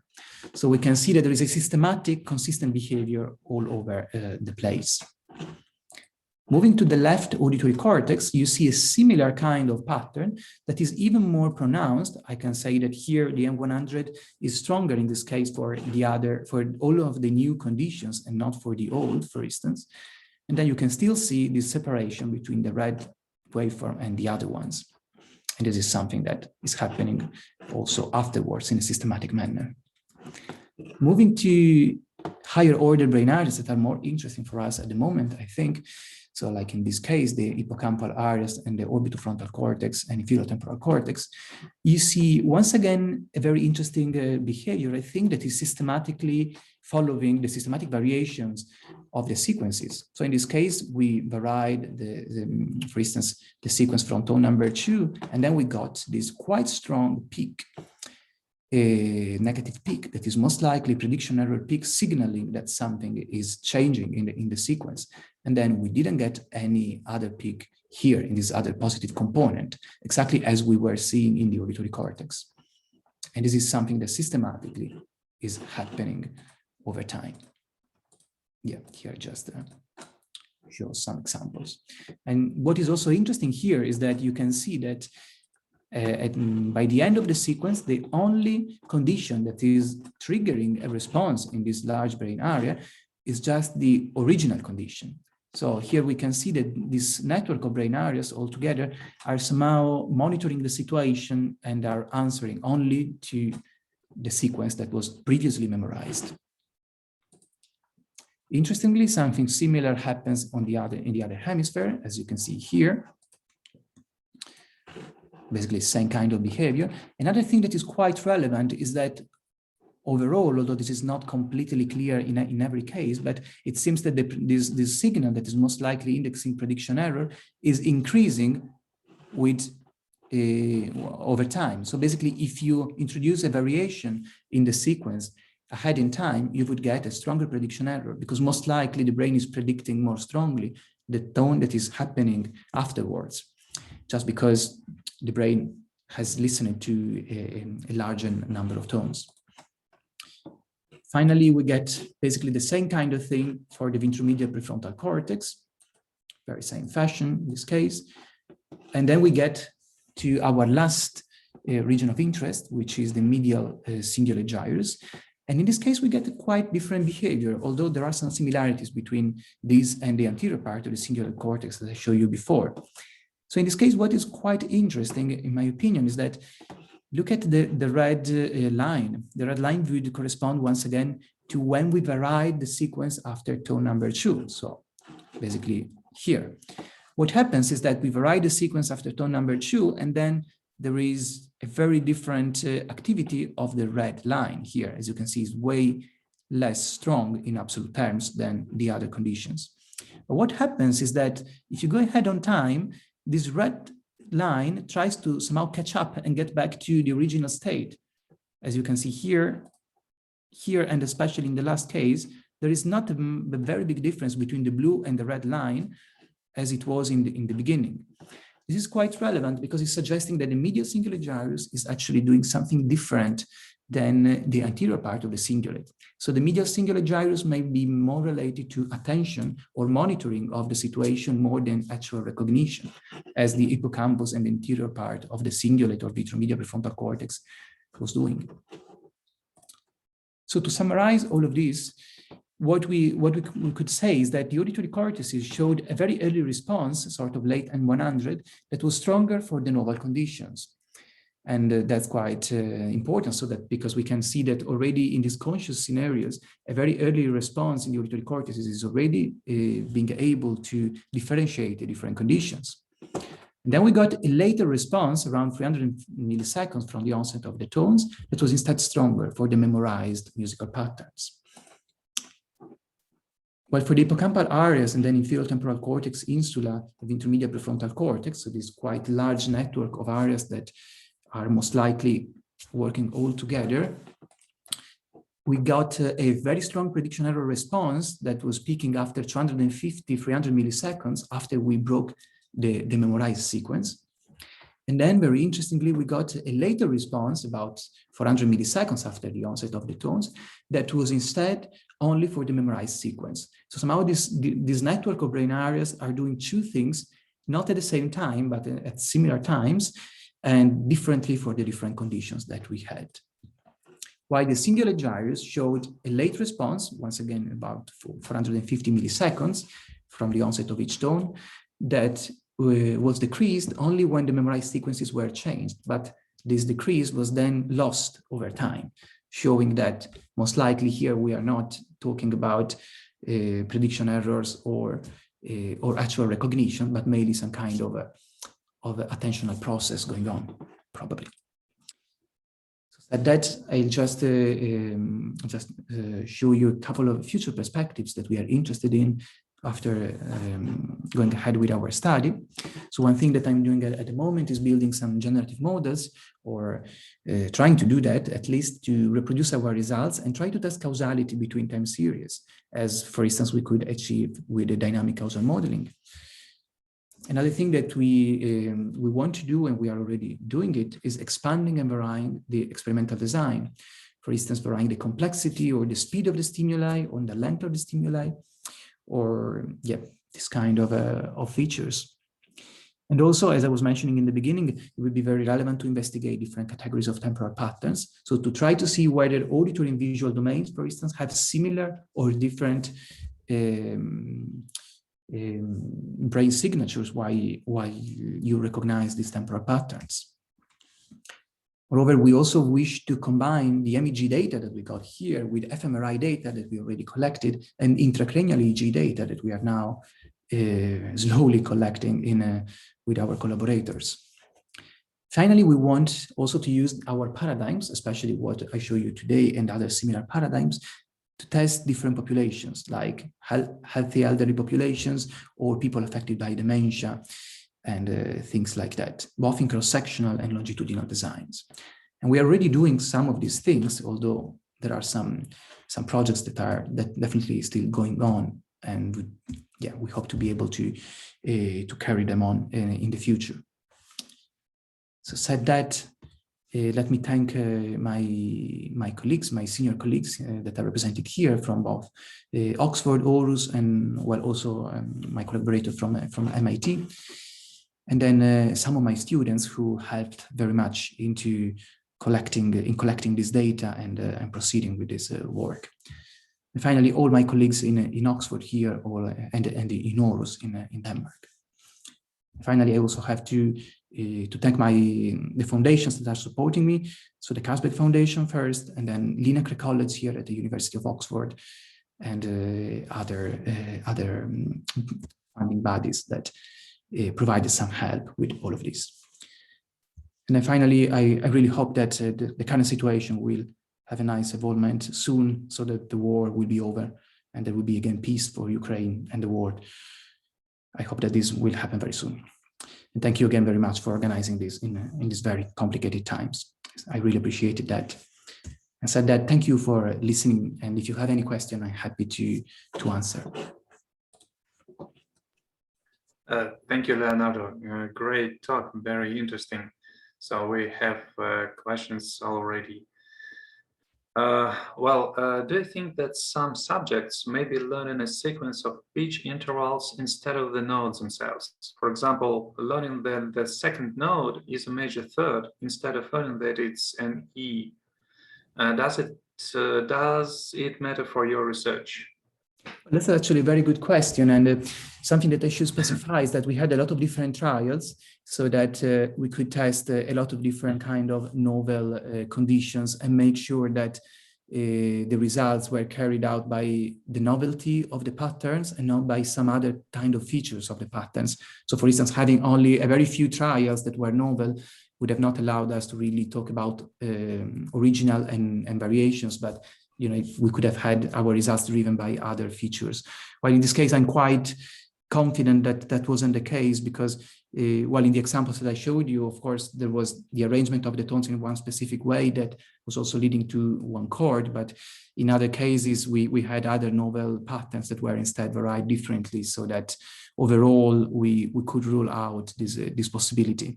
Moreover, we control for many other potentially confounding variables, such as entropy and information content of the music, in order to try to rule out all of the possible, or at least some of the possible major confounds. Okay, thank you. So I have two questions. I actually almost forgot musical theory, so I apologize if I said some kind of stupid things about music.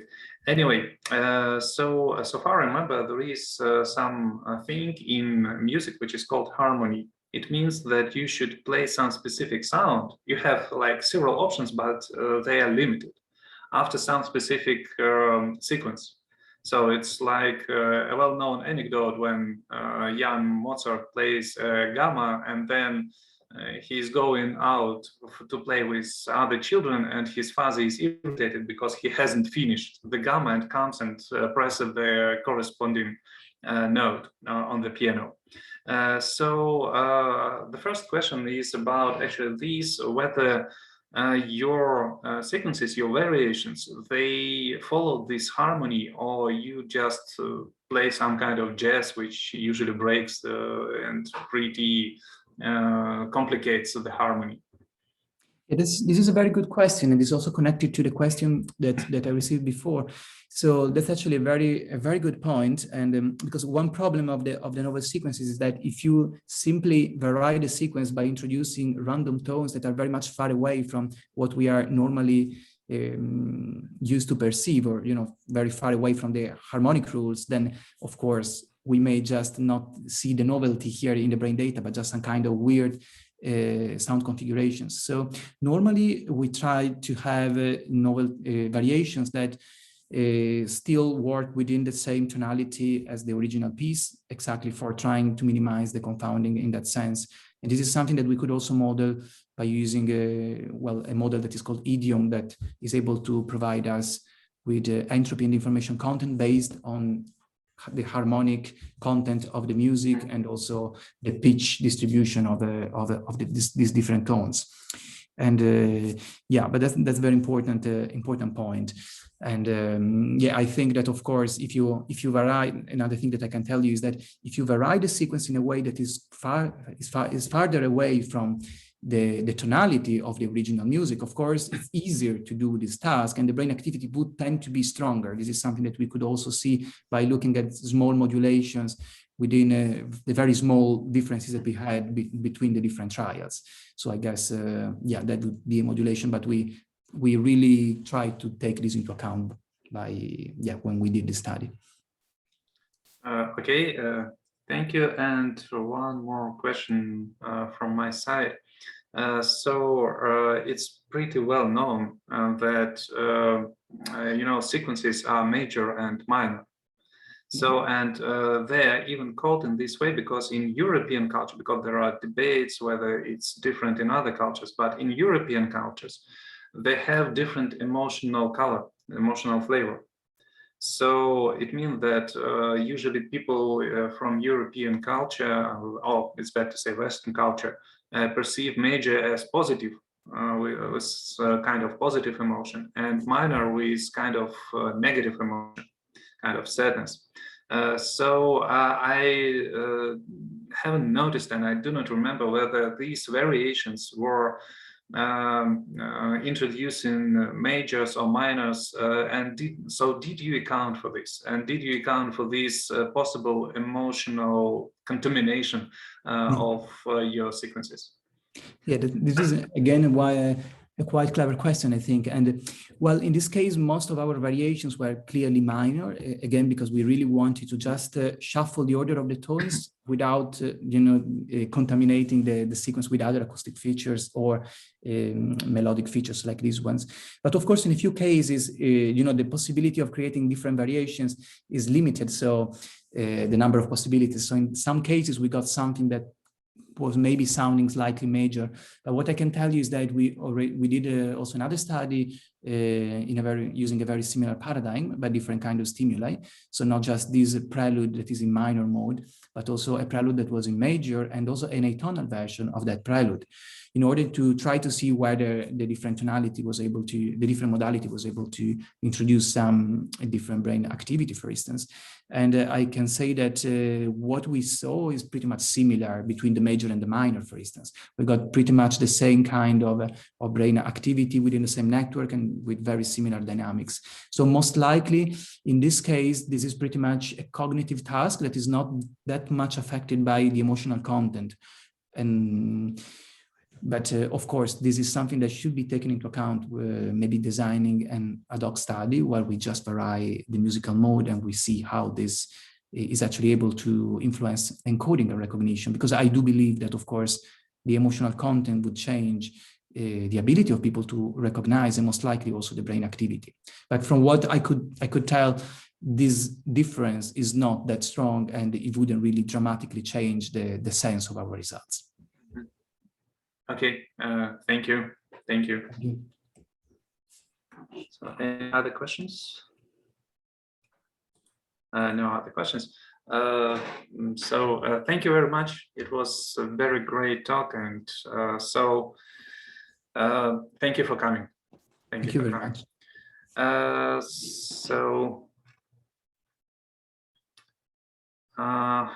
We have one more talk, but I can't receive any response from our speaker.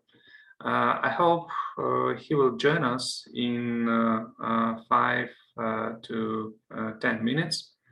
So if no, then, oh yeah, already joining. Just a second.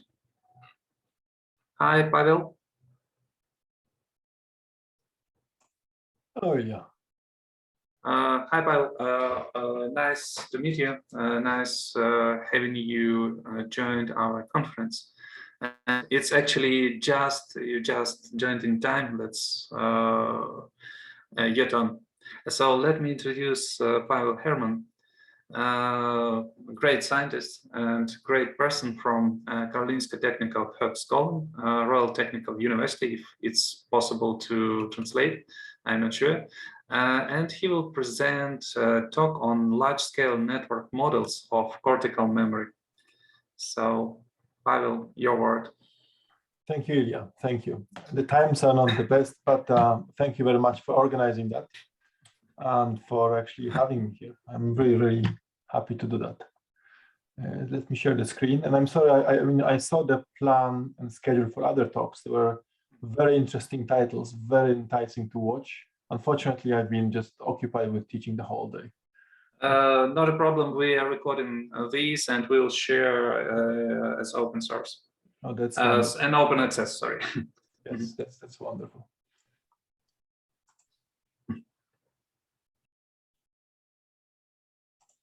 Okay. So let me introduce a slightly maybe different perspective. I guess when I look at the program, most of the talks were related to experimental data, some theoretical frameworks as well, put in the context of behavior. Now, I'm trying to bridge different gaps between the data, neural mechanisms, behavior, and of course, explanation, some kind of theoretical explanation of computations behind the behavior we observe. And my interest is actually very much in memory. That's why I'm going to talk a little bit today about large-scale network models of cortical memory.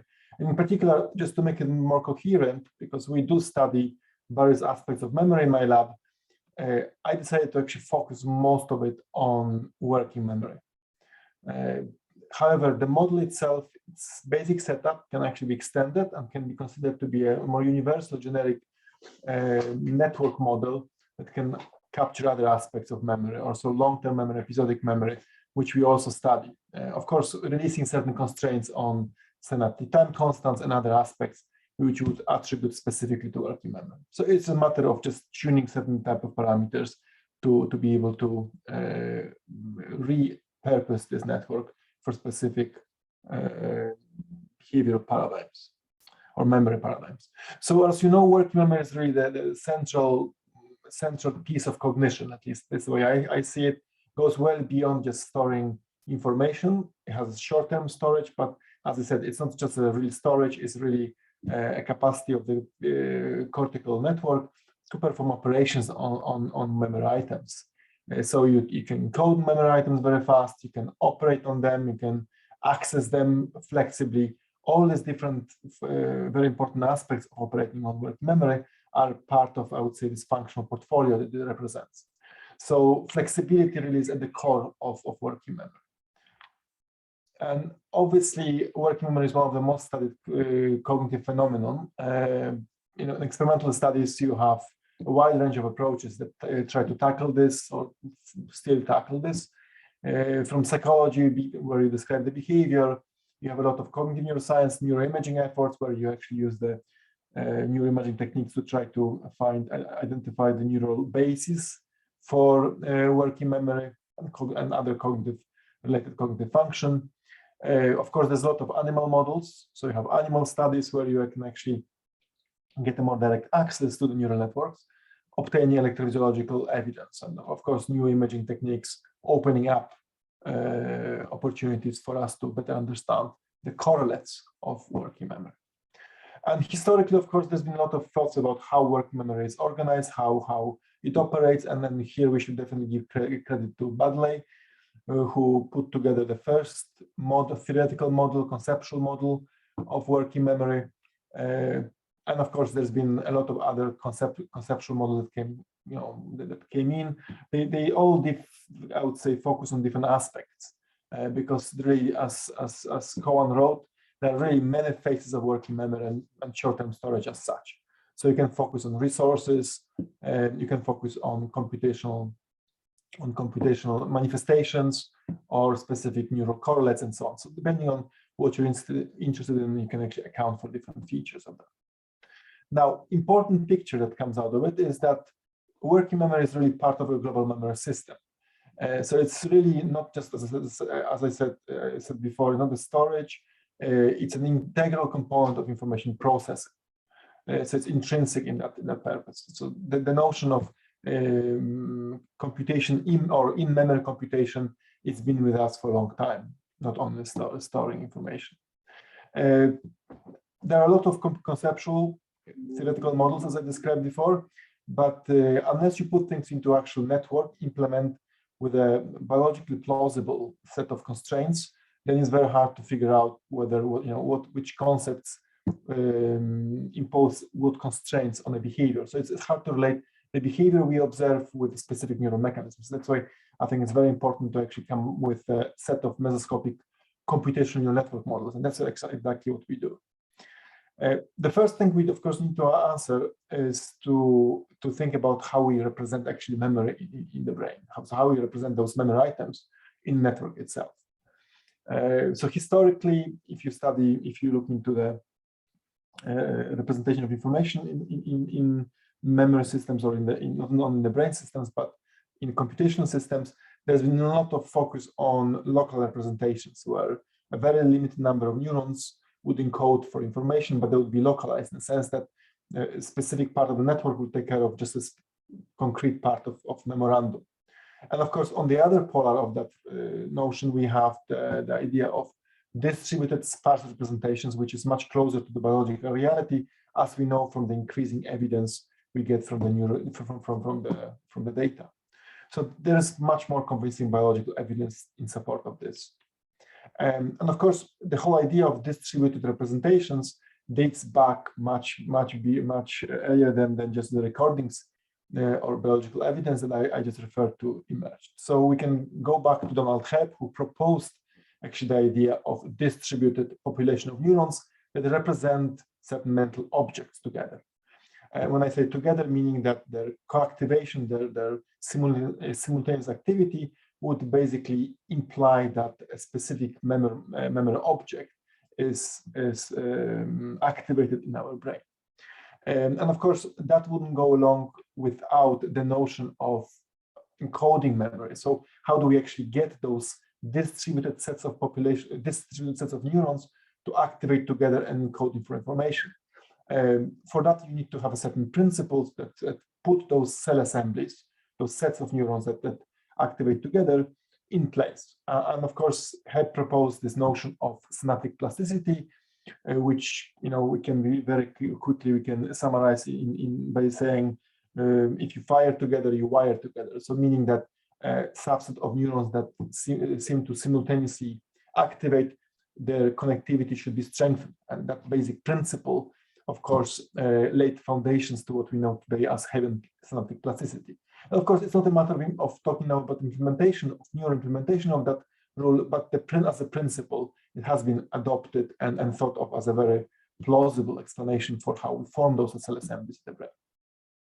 There's some evidence for cell assemblies in cortex. You can look into the auditory cortex, visual cortex, and you find certain, as I said, a growing evidence for this distributed population of neurons encoding for similar objects. From a more theoretical perspective, of course, the whole idea of being able to establish, encode, memorize such a distributed population of neurons that store memories has been very attractive. And one of the first instantiations, mathematical instantiations of that principle has been proposed by Hopfield. He built a very simple network of neurons connected together recurrently, so a bunch of neurons connected all to all. He implied a very simple learning rule, as I mentioned before. So if the two neurons happen to fire together, so activate together, he strengthened the connection. And if the activity is decorrelated, he weakened the connection. As a result, he managed to get this subpopulation of neurons. Here I denote them as A, B, and C. And the idea is very simple. So you have this bunch of neurons. Then you can have the subset of these neurons, for example, here A, encoding one memory item, let's say it's an apple. Then you have a subset of neuron called B. This could be a pear. Then you have neurons of C that could be a plum. So you can see that those different items could be easily encoded in the brain as different mental objects in the form of distributed set of neurons. Now, how do we go from this very theoretical, high-level sort of perspective on cell assemblies to something which is more tangible for the neural reality? So we need to have some certain mapping. So we need to go from this Hopfield network to some mesoscopic network-like description of memory networks to a cortical circuitry. So accounting for all the biological constraints of the wiring, microcircuitry wiring, as we know. And that's what we've been trying to do. So we've been trying really to map Hopfield networks basically through, or map these networks to cortical circuits. So what we consider to be a vital computational unit corresponding to unit in the Hopfield network would be, in our case, part of the cortical column. So as we know, cortex is structured in terms of columns that have multiple layers.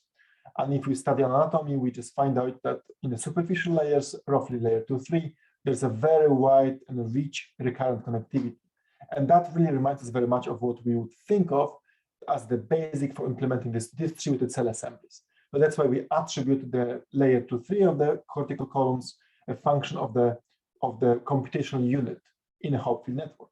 And then naturally what we do is we stack out of those columns together, connect them into circuits, and we build this populations of columns. And this population of columns would be nothing more than just this a subset of units that you can see classically in the Hopfield network that store collectively or together or store, account for, or encode memory object, memorandum. Now, of course, we have to go a bit deeper. So what does it mean that we have the cortical layer 2, 3 of the cortex? We look into anatomy again. We observe that there is plenty of pyramidal cells tightly connected, and there is some non-specific local inhibition, and that's what we implement. Then the next module, the next sort of feature, we observe also a certain level of modularity. So these columns seem to be packed in modules. Like you could look into the Hubel-Wiesel's work, you can see very clearly the emergence of these modules. In other pieces of cortex, you can also see them. In rodents, for example, it's one of the features. In higher order cortices, there is less evidence for that. But it's not the most important assumption anyway. So the idea here is that you stack these mini columns together, these columns together, you introduce this inhibition that we observe in cortical circuits, which is spatially limited, non-specific, going all over all different possible directions, and you observe the emergence of what we call a functional cortical column or macrocolumn in this respect. And then if you collect them, or you can actually scale this up. And in reality, if you look at the network on the right-hand side, in reality, how we really see it is just a bunch of stacked columns grouped into those modules you can see.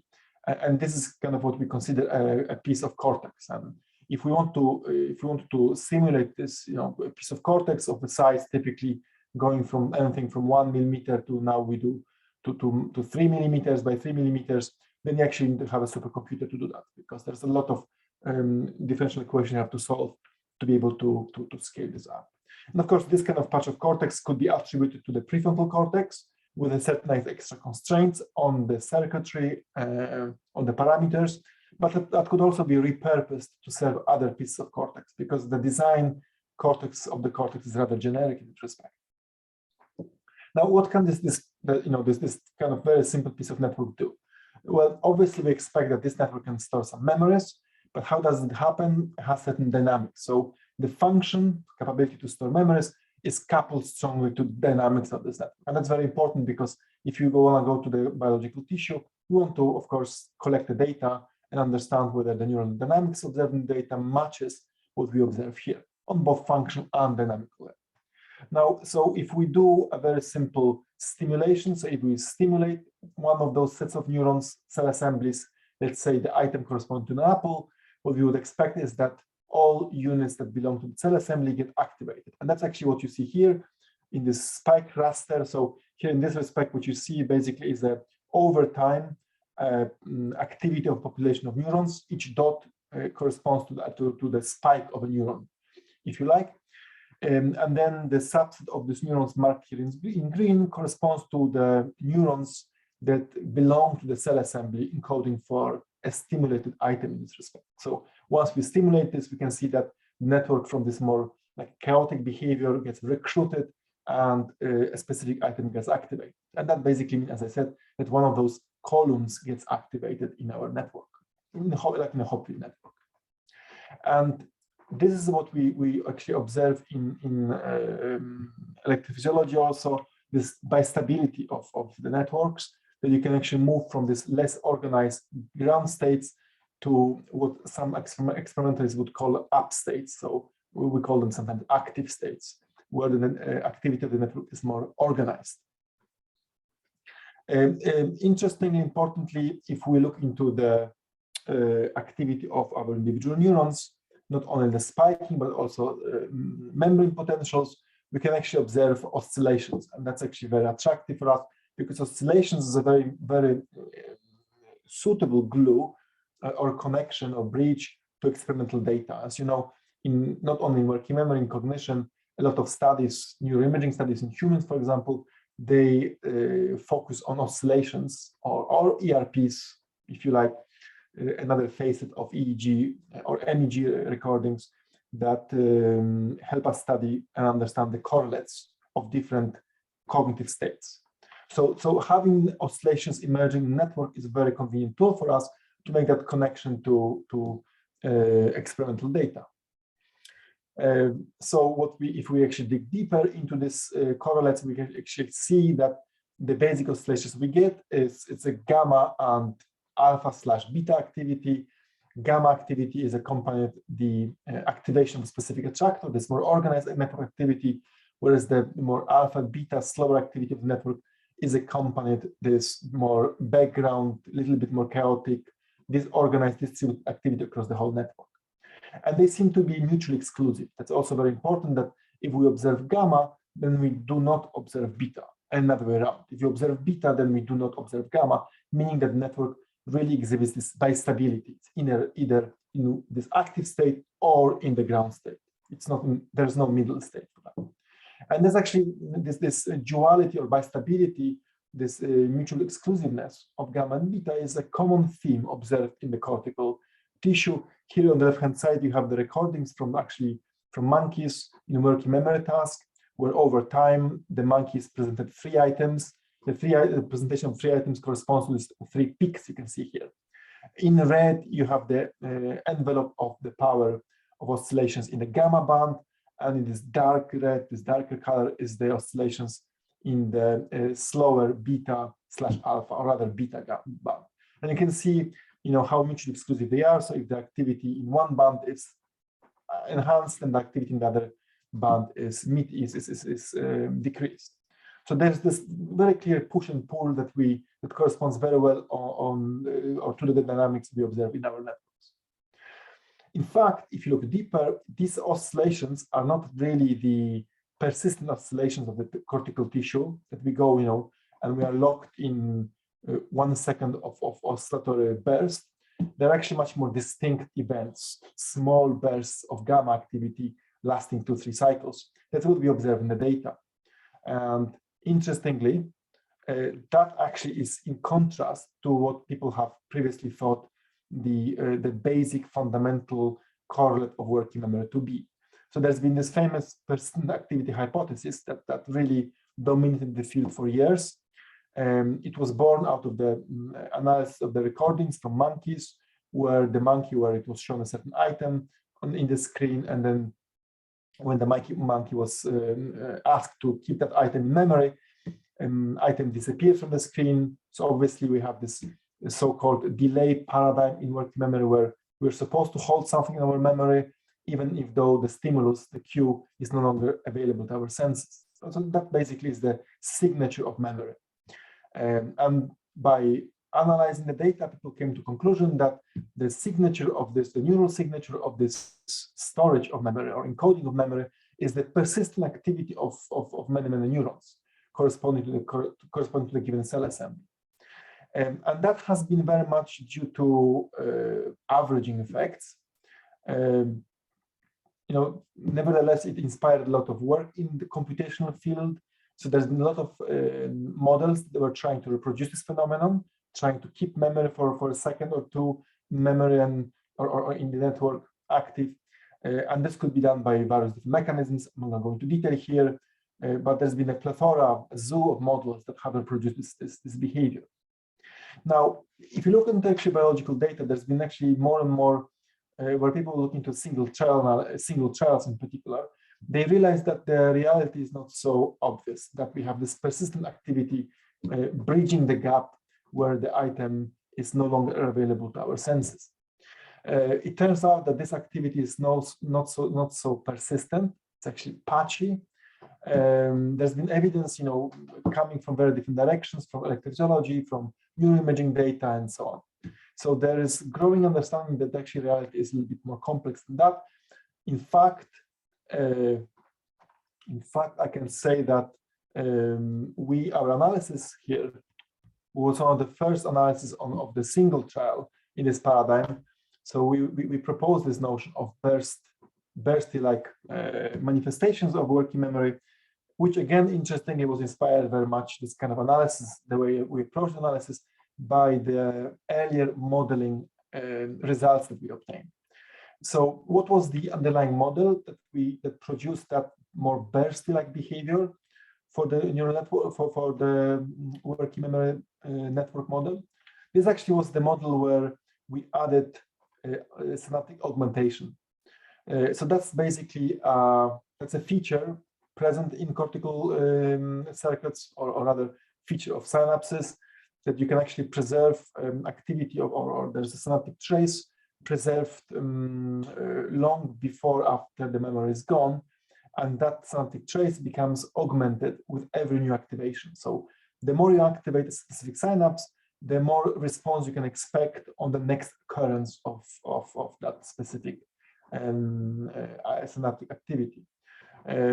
So that kind of lays foundations for what we call synaptic memory, because this allows to achieve a very important effect of going away from this persistent activity of neurons to a more patchy burst activity. So here on the right-hand side, you can see that if you look into the manifestations of different working memories or memorandas by this, rectangles of activities, they are not persistent active. They're not kind of active throughout the whole period, but they seem to switch from one to another, If you look at the very bottom here, you can actually see 4 items being stored. One, the very top, then they have the second one, the third, and the fourth. And you can see that they kind of interplay. They mix periodically. And that mechanism of interplay is basically the mechanism, as we postulate, that maintains multiple items in working memory without necessity of holding them persistently active all the time. So that we not only save the memory, not only we save the energy, but actually we also manage to store multiple items and make them available at any given time flexibly by the working memory task demands. Of course, this is just assumption. This network model works if we assume that the memoranda exist in this network. If you want to encode them, then you need to have mechanism for that. So we also have worked out a fast Hagen plasticity mechanism that we call Bayesian confidence propagated neural network. Never mind the name. Importantly, it's inspired by the Bayesian naive inference. So from the theoretical perspective, it's also quite attractive. So thanks to that theoretical framework, we can actually build a learning rule that allows us to, on a fast or short time scales, make associations and build memories into a network, not only to replay them, maintain them, but actually encode them into a network. Now, as a result, we get these reactivations, as we saw before. If you look at the manifestation in terms of the oscillations, we get the periodic replay, and we get this nice gamma-like oscillations that switch one to another. So if you compare to our data, of course, the spectrum doesn't look exactly the same. If you look at the very bottom, the model spectrum, and the one on the top, which is the data spectrum, because in our case, our gamma activity is in one band. Of course, by changing level of excitation in our network, you could obtain the effect of getting this gamma burst in different bands, but we could not be bothered because that's not so critical for, I would say, for the reproduction of the functional core of the data. I can actually skip that. Interestingly, now, if you look into various different experimental paradigms where you encode memories, or you actually ask human subjects typically to encode memories, and then you're actually studying with EEG or MEG, what is the neural correlate, how those different oscillations correlate, or how they relate to the, for example, memory load. So the more memories, how they affect different oscillations, you can actually make a lot of interesting predictions from our model and see if they match the reality. And so one of the most fundamental, I would say, highlights of the dynamical oscillations in our network would be the interplay between the theta and gamma oscillations. So that's something which you cannot really clearly see in humans because the EEG doesn't offer you that level of resolution and access to theta specifically. But if you look into the rodents, then you can see the phenomenon of locking between gamma and theta is one of the most prominent feature, which relates to actually a lot of memory tasks in rodents. In our case, we observe this very strongly as well. We actually see that the slow theta oscillations provides an envelope for modulating the power of underlying gamma burst activity. So that fundamental, I would say, feature is preserved in our dynamics. This can, of course, be related now to interesting theoretical reasoning about how we store working memory. So if you're familiar maybe with Bushaki concept that each gamma cycle encodes for one memorandum, and then the collection of gamma cycles collects to the subset of or set of memories, and that set of memories expressed on one theta cycle. So if we relate to that, our prediction is slightly different actually. So our model predicts that it's not the single gamma cycle that encodes memory, but rather a few gamma cycles riding on top of theta. So in our framework, the theta oscillation as such, one cycle would package one memory, not a set of memories like in Bushaki, like proposed by Bushaki. So, from that model, you can make a lot of predictions. You can actually test those predictions. And that's what we did. One of the fundamental sort of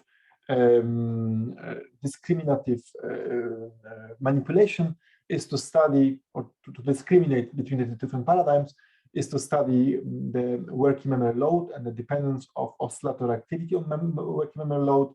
So typically what we observe in experimental data is that the more memory items we have, humans in different tasks, it seems that we have on average higher gamma activity and theta activity. And on average, then we have a lower alpha beta activity.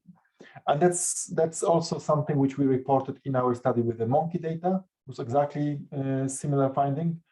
And then, of course, having data allowed us to go deeper and try to explore whether that prediction would be explained by the mechanisms in our model.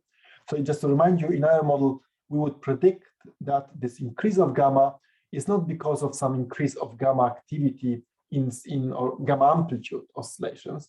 And it's not also because we have longer theta cycles to fit more gamma cycles according to Bushaki, but would be simply because we have just more of those packages of information corresponding to individual memoranda, each corresponding to one gamma burst. And going to the data, that's exactly what we saw. We saw that the increase of gamma is explained by the increased number of those gamma burst events that would be almost linearly correlated with the number of memory items stored. Granted, we couldn't study in rodents, we couldn't study more than, in monkeys, we couldn't study more than up to 3 memory items. So when I talk about correlation, we have to be aware of the fact the dynamic range is limited here. Another important effect, of course, in human psychology for working memory is something which is called serial position effect. So when you're asked to memorize many items, let's say 20 items from a certain list that you read through, and then you're asked to recall them freely from your memory, it turns out that you very well recall, or with a high likelihood, you're going to recall memory items which were listed in the very beginning of the list, as well as those that were listed at the very end of that list. So that is called as the recency, latency, and primacy effects. People have wondered for long what's the principle, what's the idea behind that. There's been a lot of different ideas on a more metacognitive level. We were trying to explain this more on the neurosynaptic level, and turns out that indeed, because of the mechanism of synaptic augmentation, if you remember, that lies foundations for this interplay between different memories, we provide a certain timing framework for our memory. So how many memory items you could actually store, and what will be the statistics of storing these memory items with respect to the order in which they are presented. And it turns out that we very well reproduce this effect. So if you look into this blue curves here, which correspond to the percentage of successfully memorized items in our memory model, depending on whether they were presented in early part of the list, intermediate part of the list, or what we call late items, towards the end of that memory list to remember. So we can see this kind of a classical U shape here, if you look at the blue guys, which corresponds very much to psychophysics that we see in the human data here on the right-hand side. You can see the bottom. That effect can also be reproduced by the synaptic plasticity rule that I introduced before, this Hebbian plasticity rule. So the explanation can be here made at different levels on binding, but also on the pure maintenance mechanisms through the synaptic facilitation. So if you combine them together, they are very compatible.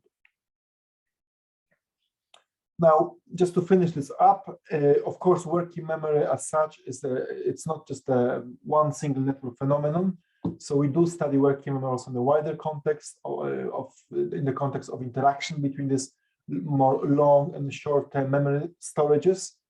And here, as a principle that generalizes the interaction between the different storages, is we use this Hebbian synaptic plasticity rule.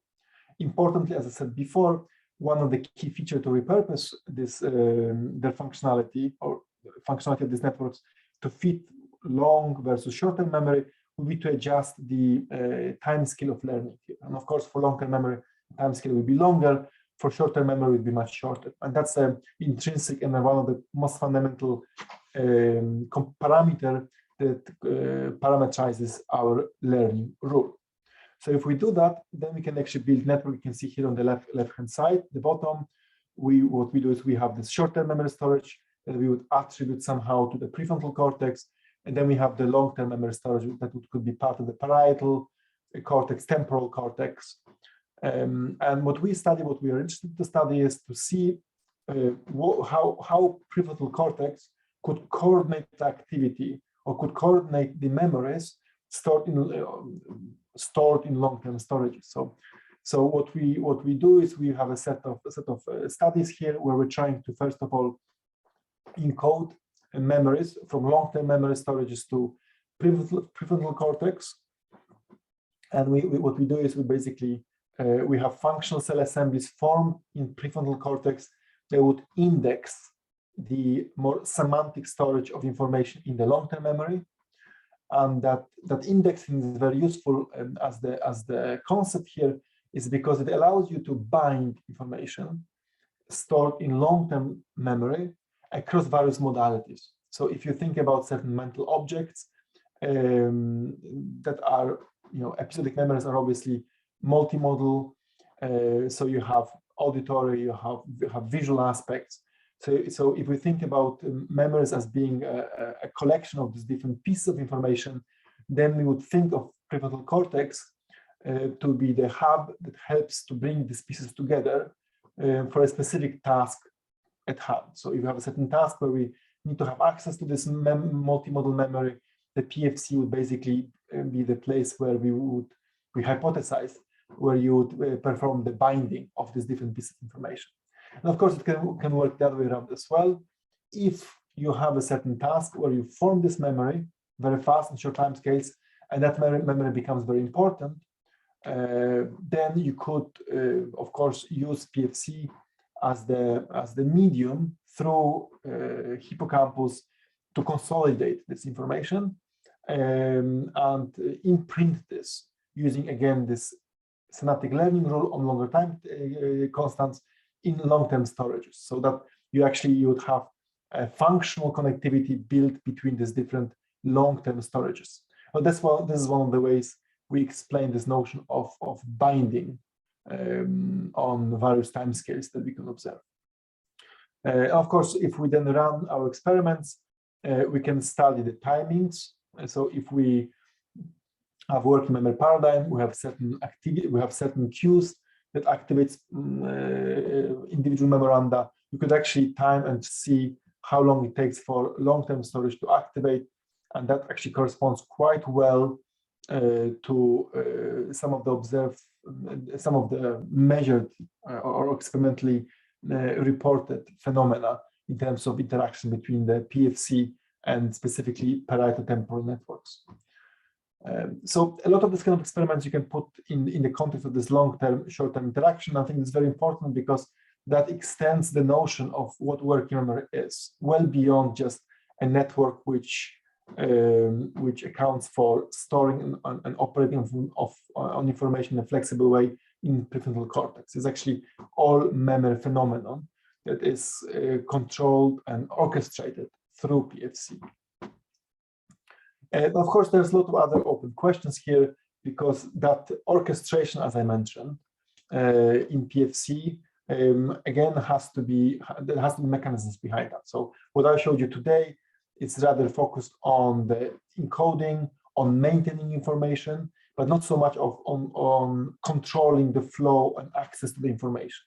Because when we perform working memory tasks, we have to remember that depending on task demands, we need to access the right piece of information in the PFC at the right time. That's what task requires us to do. What are the mechanisms that underlie this? This is exactly what we study at the moment. We're trying to figure out and first of all understand what are the correlates on the network level in PFC in particular, prefrontal cortex, of correlates of that control. So what is the kind of a neural footprint of that control, and then how it manifests itself in our network. And finally, of course, the long-term ambition here is to build more subcortical model incorporating subcortical regions where you can have the control and learning task to be able to exhibit control access to your working memory. And then with that, let me finish. Thank you very much for attention. If there are any questions, I'll be more than happy to address them. Great, fundamental as ever. Thank you, Pawel, for great talk. Any questions? So we have somewhat less participants left because in US it's time when people usually left. Of course. Yeah, from work. However, so if no other questions, I would like to ask one, and maybe that will be all for today. Any model is kind of reduction. So it means that we should cut off some effects, possible effects. Because we cut some parts of the structure, thus we may cut some possible effects. So from your model, so far I understand, you do not take into account activity or functioning of some layers, cortex layers. Actually, it's what's more interesting for me. It's fourth and second layer, which are considered to be the layers for entrance of sensory information. But they are also important for working memory because our brain is pretty economic structure. And for example, some experiments like mental rotation, they show that mentalizing is the same as seeing, actually, because our brain uses the same areas. For example, when we try to imagine something, then our visual areas are activated because it's a process which is similar to real seeing. And this means that there is kind of re-entrance to sensory layers of the cortex. It's the fourth and the second layer. And that means that working memory also relies just, for example, maybe or just for the scope of visual working memory when we have something in our visual span, but it also relies on these two layers, and they are not included in your model, so far I understand. So can you just explain this discrepancy that maybe some part of working memory may rely on activity of second and fourth cortex layer, and you do not include them? Of course, that's a very good point. A lot of good points. So let me maybe first start from the notion of layers and how we count for them in our model. We actually do have layer 4. Layer 4 provides the input, as you said. However, I would be very careful to say it's a sensory input, simply because if we look into the higher order cortices, then, well, the sensory input is highly processed. Yeah, let's call it input. Let's call it. So we do have it. So all inputs to our networks, say we have the setup with a PFC and long-term memory, all the inputs to the PFC is mediated through the layer 4. So that is very important. I agree with you, absolutely. Now, if you want to, and that's what we do is, I don't have time to show it, if you want to show hierarchy of networks, that's also the way for us to connect, because layer 4 is the entrance for the next layer or next area, kind of, in a sense. So that kind of hookup is a very important feature for us. In fact, we do have a model, more detailed model of layer 4, where we study sort of sparsification of information that reaches this layer 2-3. Now, what you mentioned, another important part is that there are other layers that do important things.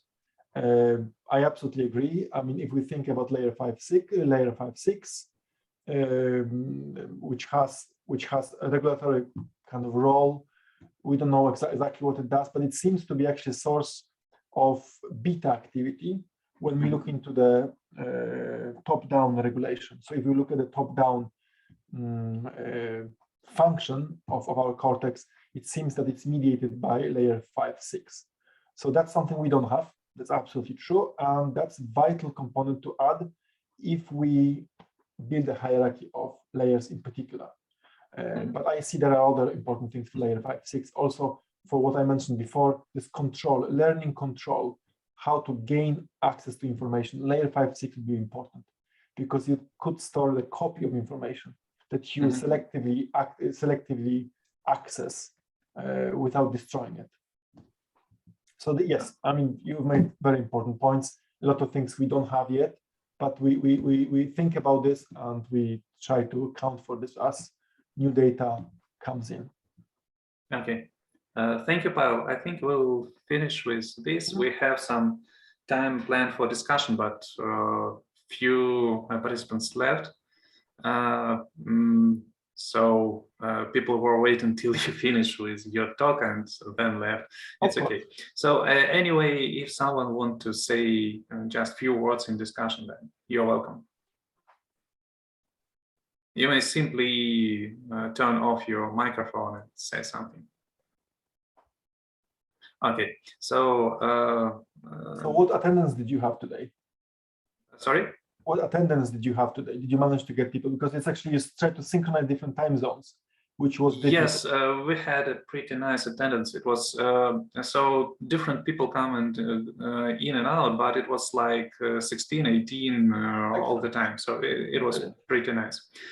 So just to finish and for recording for future, I just want to say that thank you all our participants. Thank you in online. Thank you in offline for our future viewers who will be watching this recording on YouTube. Thank you for coming. Thank you for commenting. Thank you for your interest, and thank you for supporting us in these hard times. But I just, my university is named after Lesya Ukrainka, Ukrainian poetess, and she had few poems. It's not just a poem, it's a part of poems which every Ukrainian usually can quote in hard times. So, and I would like to quote, "No, I am alive. I will live forever. I have a heart that doesn't die." So we will live and we will develop, we will thrive. And with your support, we will definitely do this. And thank you for your support. Yeah, I mean, thank you, everyone. Thank you. And stand with Ukraine and no war. Yes, absolutely. And next time we commit ourselves to do it in Ukraine. I hope. Oh, well, I'm convinced. And I can add also that you mentioned Lesya Ukrainka. I can tell you that it's actually, she's known in Poland as well. So she's one of those poets in Ukraine that we recognize in Poland, and partly because she's from Volyn, right? Right, that's correct. Yeah. Well, thank you. Thank you very much. Yeah, thank you. Thank you very much. Bye, and I will send a link to recording to everyone. Have a nice day. Thank you.